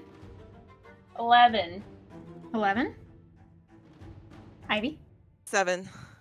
7? Oh, boy. Rachel? 5. Oh. Yeah. Okay, so you got a 9.7. They got an 11. So you successfully pull ahead of them again. These Right, that's Come 2 on. rounds. Are you fucking 3 more. Another 11. How does this keep happening? Are my dice weighted? They've never rolled this well for me before. That's all we roll opposite now, so they're like, oh yeah, hey, we can roll well now. That's true. Garbage. I rolled a 15. 15? Button? I rolled another 11. 11? Ivy? Rolled a 3. 3? Rachel? 10. Oh. Oh dear. So. Another 9.7. For the first 2 rounds, you two pull ahead. You've put a good amount of distance between them, but in the next round that you attempt to run, let's see. Caesar, you trip and begin to fall, and your party has to take some time to make sure that you are able to join again. And in that time, they pull up and get a little bit closer to you. One of them is almost on your tails. All right, next round. Not my tail! Oh! Sarah, I have a question. During this, am I allowed to look back and cast magic missile at them to attempt to knock them off of the route? You can do this, but you cannot run while you do it. Okay, alright, I'll just run then. I Run, just just wanted to make sure. I'll just run.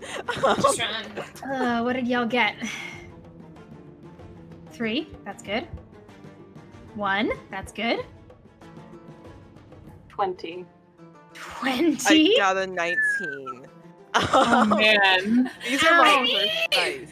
These are my cursed dice. I don't know what's wrong with them. They got an 8 and a 3. Who had the highest roll for this one? Me. Caesar? Yeah. I'm gonna need you to make a strength save. No. Oh, great. I'm really good at these. Nope. What'd you get? I got an 8. Wait, what's your strength? 5. Oh, shit. Okay. You feel a tugging on your tail. One of them has grabbed it. You are pulled up short. Only one of them has managed to pull that far ahead, though. So, what do y'all want to do? Turn slap his hand. Say consent. Is that an attack? Yep. That's wonderful. Consent. Okay. Oh I guess my that's a God. hand attack. I don't know exactly what that would do. I guess roll a d4. D4. Come on! I don't know why Three. I grabbed my D4. 3. Okay. That's all of their health protection, so I'm going to roll a luck check to see if they let go. Dang. The slap for consent is real. They let go. Yes. However, they are right on you now. You guys need to run. Oh, please! Let's go. Last round. Okay. Fell off the table! Oh my gosh, I'm so nervous. I keep throwing my dice off my table. I'm sorry. Oh, I thought it was a good Three. hand or a bad hands up. Okay. 7. 7. 8. 8. 3. Finally. 3. I got a No 3 too. change. You guys tied. You continue to run, and they are still hot on your tail, and you feel their hands start to grab at the backs of you, but they can't get purchase as you're running. It's just one of those difficult situations. But they are, if you could feel their breath, you would at this point. And you are so exhausted. There is seemingly no way out for this. They know how to get you in the forest. They know how to get you in the meadow. And then they stop short. As you see in front of you a hedgehog. No. My favorite! Yes. Standing on 2 feet and brandishing a huge staff with a sharp rock on the end of it. She stands in front of them and she holds it and she says, "I think you've come out of your territory, Gil." Gil stares up at her. You see him consider for a second. And he's like, "All right, roll out. And she says, "Wait." Points her spear at him and says, "Have you taken anything from these fine people?" Yes. Yes, they have. I would very much like my sword back, please. Gil. He looks almost like he wants to fight her, and then at the last second just goes, "Ah!" and waves a paw. His compatriots throw their weapons down and beat a fast retreat. And you are left in the shadow of this huge hedgehog, who just kind of stands looking after them. Are you Hello. a god? Will you be my patron? That is very... I was going to say it was kind, but I don't think that's quite the word for it. I am the protector of these lands. My name is Hazel. Hello, Hazel.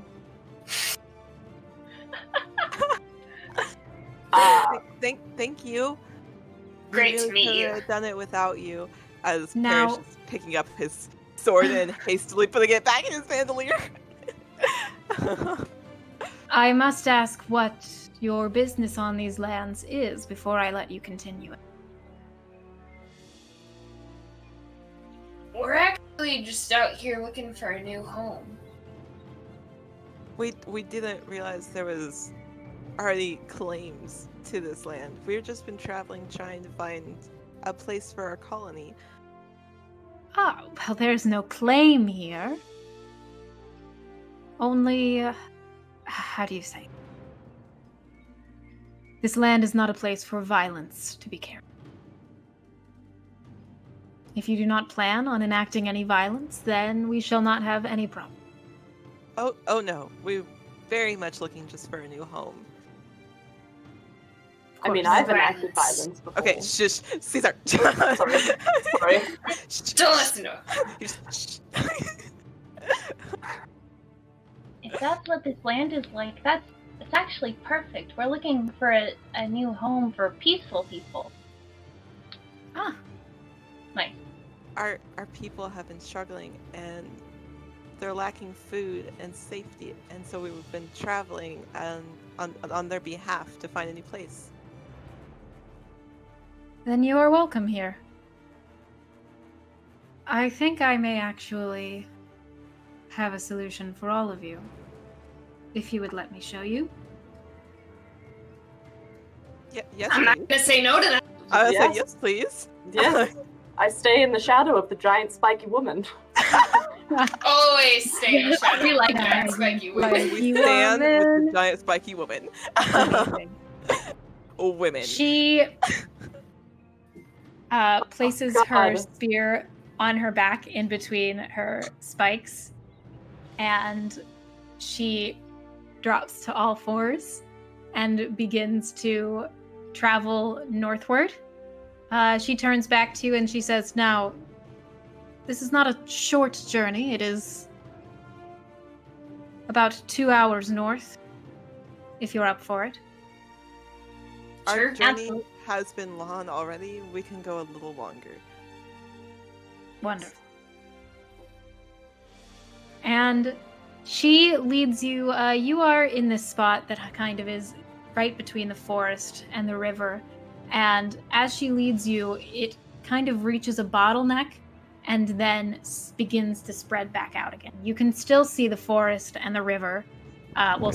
Hear the river, see the forest. But it begins to spread out a bit more. You do see something fly overhead. It circles for one moment and then it catches sight of Hazel and flies away. And She is a god. She's perfect. as you go on your travel, about an hour in, you pass something that maybe some of you would be familiar with. Actually, Pippin, you would be familiar with this because you lived outdoors. You pass a small collection of stones laid into the ground and a couple of little makeshift crosses made from twigs. The rest of you may or may not know what this is, but Pippin, you definitely know what this is. Pippin's gonna look at it and be like, You have one here? You know it. I do. I don't see them very often. This is what I protect.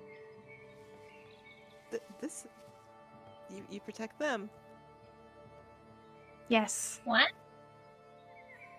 Can Pippin walk over to it a little bit, very gently, just very sacredly, be like, "Oh, this is lovely. Oh." Hazel smiles a bit and she says, this is, really, I shouldn't be here, but this is the grave site for heroes, as it were. They're heroes? Brave, adventurous mice like yourself who They're go out mice? into the world. Yeah. They're mice? Yeah. All of them? Or just some Yes. of them? All of them? Pippin looks so overwhelmed with this very piece of information. Just they're mice? Like us? Many mice have become heroic adventurers. I've only heard stories and myths about heroes that were mice. Oh my goodness. They're like us. And very excitedly starts gently looking at all the graves and doing a little bow to each of them, moving, paying his respects, and Yeah. just wonderment. As you do so, you notice that one grave is better cared for than the rest. It looks like it's been cleaned off recently. This one. Annis. My friend. I'm very sorry. She died well. It's why I guard this place. If she was friends with you, she must have been a wonderful hero. She was very brave. And, Parsnip. oh yeah, go. Parsnip's just gonna take out the pretty leaf they found and put it at the head of the grave. Oh, that's such a fitting treasure for them. I'm sure that they would have loved it. She gives a soft smile and says, I do not doubt that you will do everyone who rests here proud. I can sense these things. Shall we carry on? Yes, please. Thank you. And as they're leaving, Pippin gives like a slight little salute, and then adieses and continues on. you continue onward for a little while longer, and again, forest to the west, river to the east. And all of a sudden, you begin to come up on something a little different. It almost looks like Heatherwood House, but it's not quite the same. And how it is different is that it's decrepit. It is much bigger than Heatherwood House. Humans might call it a mansion, but it has long fallen into disrepair. One of the walls has completely crumbled to the ground. The roof has caved in, but a large part of the house is still intact and stands. To the right of the house is a huge structure built out of some kind of clear material that you have never seen shine so brightly. Oh. You can see Is straight it? through the inside. Sorry. Ah! Sorry.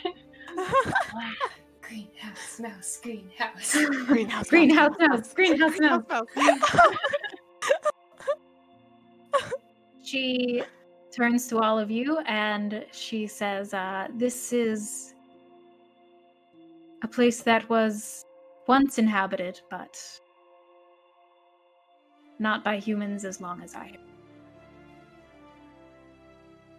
A crystal kingdom. Wow. Pippin taps pairs. They're like rainbows on the ground. Yeah, the sun shines through and brings beautiful colors of the rainbow that just shine onto the grass that covers and the ivy that climbs up the mansion walls. Hazel, did you bring us to paradise? So Heaven? beautiful. Oh, we And did. I've lived outside. Oh, we I've did. lived outside. I have never seen anything this lovely. I mean, yeah, it's nice, but Hazel, I gotta warn ya. There's somewhere around 300 of us, and we're looking for someplace pretty permanent. It's gonna last us a while. Do you think this could do it? This place was a permanent home for many at one point, and I'm afraid that that is where my single request comes in, if you should choose to live here. And she starts toddling towards the mansion and gestures for you to follow her. So, and Pippin is like half following, but also distracted by like the beautifulness of all of the nature. Like, okay. Absolutely. She leads you into the door, which has half fallen off of its hinges of this mansion. inside, half of it does look fairly torn in by the weather, but the rest of it is strangely well preserved. Not only that, but there is furniture left in this house from perceivably decades ago when it was abandoned, but it's still here. I want you all to roll me a luck check really quickly. Oh. How does that work? Place that we came That's a from? D6, right? Yeah, just tell me what score you get. Actually, anyone who rolls under a 4 or below, tell me. I rolled a 1. 1. I also rolled a 1. Okay. Everyone but Parsnip notices this. Track. So cute though. Which is actually really funny that that Pippin noticed. But because Pippin is an outdoor mouse. But you notice something about this furniture. It's been bitten and torn into, and pieces of fabric and stuffing have been removed from it by tiny, tiny nails. Hazel doesn't seem to take notice of this and continues to walk through. And she stops at a cabinet in the front hall. And she turns to all of you and she says, "I'm so sorry. You have given me no reason to distrust you, but we have just met. I need to make sure that your intentions here are truly peaceful. I'm going to have to ask you to lay down your weapons." Ooh, great. Parsnip does. Just, they're like, yeah, this is God. I'm gonna do it. They put down their weapons. Yeah, no problem.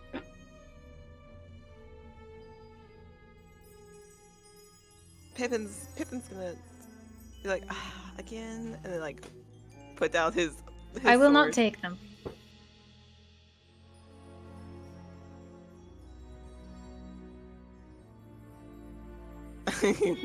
And- I take my dagger out and I put it on the ground.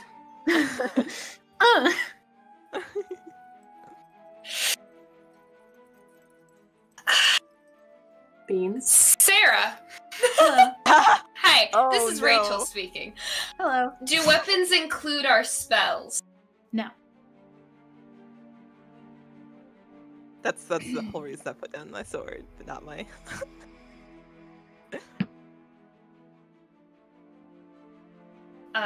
Beans is gonna take out his dagger. Hazel, I'm a peaceful mouse, but you know, not everybody is trustworthy, and like you said, we just met. But I'll put it down. Anyways, his dagger down. I appreciate your caution. It will serve you well. But I also appreciate your trust. And Hazel disappears into a hole in the cabinet for a moment. You hear some scratching around inside. And then she comes back out first and is followed by 4 baby mice. They all blink up at you with wide, just-seeing eyes. They are barely old enough. Oh. And she says, "A few days ago, this place was raided. I was not there. These are all that's left. If you are going to live here, you must take care of it." May I ask a question? Mm-hmm. Are these your friend's children? My friend has been gone a long time, but I appreciate your compassion. I just wanted to make sure. Pippin's gonna kind of wave. We'll there. absolutely take. Yes. Sorry, I didn't hear. We'll absolutely take care of them, but what raided this place? What do we have to protect everyone from? We don't want to bring people into it. What came for them? Hazel's eyes take on a bit of a haunted look, and she says, there's no need to worry about it coming here again.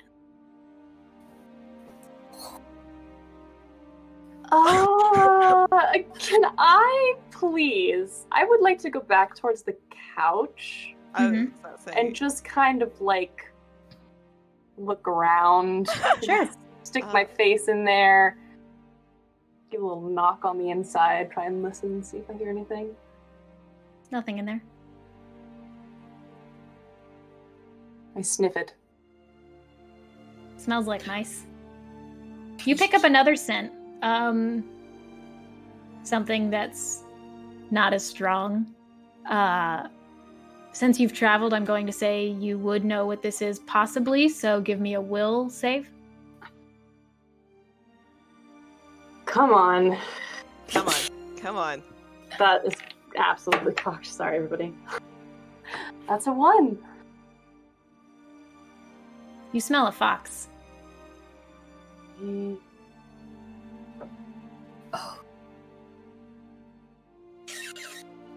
Are you sure that's not coming back? Because if it does, we're fucked. Language. I'm so sorry, Beans, but it's There are children. I've been covering their ears. Hazel, I promise, we're not all like this. It will never be coming back. I said that I was not here. I said that I never said that I would not have been able to take care of the problem had I. Funny. Well, wait, did anyone say what it was? What was it? It was a fox. Do you know what that is? I don't know what I know. Do I know? You've heard stories about them. Okay. Oh. That's kind of like a wise tale that adult mice tell their children to scare them. They're real. Unfortunately. Well, that one no longer is. Is there Hazel's so cool. anyone else? I literally have feelings for Hazel. Oh, that's cool. Is there anyone else? Any other threats, you mean? No. Any other? None. It was a small settlement. I'm so sorry. As much as I would like to protect this land, I am only one. Well, if we know that that's a threat, then we can protect against it. If this one is gone, I doubt any others will want to venture this way anytime soon. Glancing at Hazel. And it's a shame that happened, that it was such a small settlement, but we are 300 strong. So I believe that not only will we be able to find caretakers for these young whippersnappers, I think we'll also be able to protect ourselves well enough. Although I'm sure a little bit of help wouldn't go awry. Do you want to live with us? Do you want to stay forever? Yep. Do you want to stay forever? My place is with my friend, but I will be close.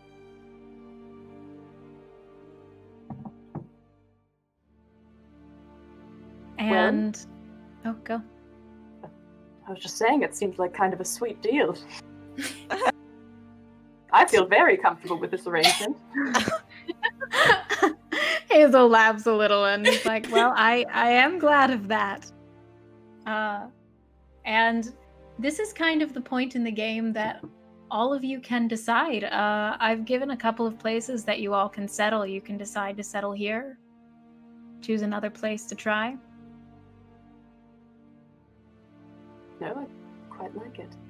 I think this will fit people quite well. And I think that these 4, looking at the wonderful little children, will fit in quite nicely and will be well taken care of. Can't abandon the babies. I was gonna say the babies are ours now. We gotta stay for the babies. Babies. These 4 will be well taken care of, even if I take them in myself. Thank you. Oh, And all of you have found a place for your new settlement. You come back to a triumphant return. You share the news of your new settlement that you have found, and you move your entire colony up to this new settlement. Hazel helps with the journey. She keeps you safe on the way and teaches many how to keep themselves safe as well as you go. You are able to build a garden in the greenhouse and create your own garden with which to feed your colony. And Hazel and Beans become close friends. Yes. I will say, Pippin 100% adopted one of those kids. Amazing. So cute. Can Yes. we do like little addendums that are right? 100%! Go for it! Epilogues! Yes, yes. Well, on the way back, whenever Yes. we have like a free moment, I'd like to talk to Parsnip. Yeah! Yes! You know, Hello. when you use that spell on that, you're really quite smart. I know you. Yeah, you're very, very smart. No one has ever said that to me before, ever. Thank you. Can't really imagine why. Well, you know, I'm a bit of a rambler, so I'll probably be going as soon Where are as you going? Going to the same place? Oh, you mean away? Well, no, I just tend to travel around, but I think after this I might want to maybe stay in one place for a little while. I'm sort of looking for like a more permanent residential setup. I'm really tired of eating stale breadcrumbs. I was wondering if you know anyone who I could maybe bunk with or anything. I mean, you could absolutely bunk in my mason jar, and we have that beautiful crystal garden now. We could build you a stage. I'm a tin miner. We can make it really shiny. You can perform whenever you feel like it. Oh my goodness, that would be delightful. Can I help you build it? Yes, please. Well, I And they ride off into the sunset. I will say, Pippin took every precaution in making sure the other 3 kids found wonderful homes. Amazing. Even if that meant our new couple. Oh no! I did not sign up for all of it. Listen. I think Listen. rice and beans would take one. Yeah, rice and beans totally take a few. one. Yeah. Beans is in the But- doghouse for a few days because he didn't tell his wife that he was actually leaving. But then they I adopted thought children about and it's all that. good. I thought about that No. when And- we left. With that, you all have saved your colony, saved some children, and found some love along the way. And that concludes our session of Mausritter. Y'all, thank you so much for coming out and tuning in. We hope you enjoyed this game, and maybe you'll give it a try at your own table. It's an amazing game and so easy to pick up, truly. I think each of us met for like 15 to 30 minutes to learn Yeah. the game. Yeah. Very easy, very fun. And thank you all for joining in tonight. And we will see you next month on Roundtable, and we'll see you this Friday for Rolling Tides, and Saturday for Conundrum Company, and then Sunday for Cause Playground. All right, everyone. Oh, actually, let's get everyone's names and plugs one more time. Yeah. Sloan. I'm at @art.plebe. Everywhere except for Instagram, which is @art.plebe. I'm on Twitter, TikTok, Tumblr, Twitch, all the T's. I'm playing Dream Daddy right now, so if you want to come watch me do that, I'm playing another session tomorrow night. Oh my gosh. Yes. Yes. And Button. My name is Button. I am Blue Blue Button on TikTok and Instagram, and Blue Blue Buttons plural on Twitch. And I play in Conundrum Company every Saturday on here. Ivy. Yeah. Ivy. I'm Gamer the Girl on TikTok, Instagram, anywhere else. I also have a D&D Discord. We are 1,750 members strong, including a bunch of D&D TikTokers. So if you are interested in learning how to play D&D or one of these other games that you see, consider joining us. But yeah, I'm Gamer the Girl on everything. I go by Ivy. And Rachel. I'm Rachel. I'm Helena Rach on Twitter and TikTok, and I'm Rachel.Limpert on Instagram. And I am also on the Welcome In every Friday with Rolling Tides. Woo! And I have been your DM, Sarah or Sarah's Coffee, on all the things. We all hope you have a beautiful and wonderful night. Thank you all so much. Goodbye! Bye! Bye.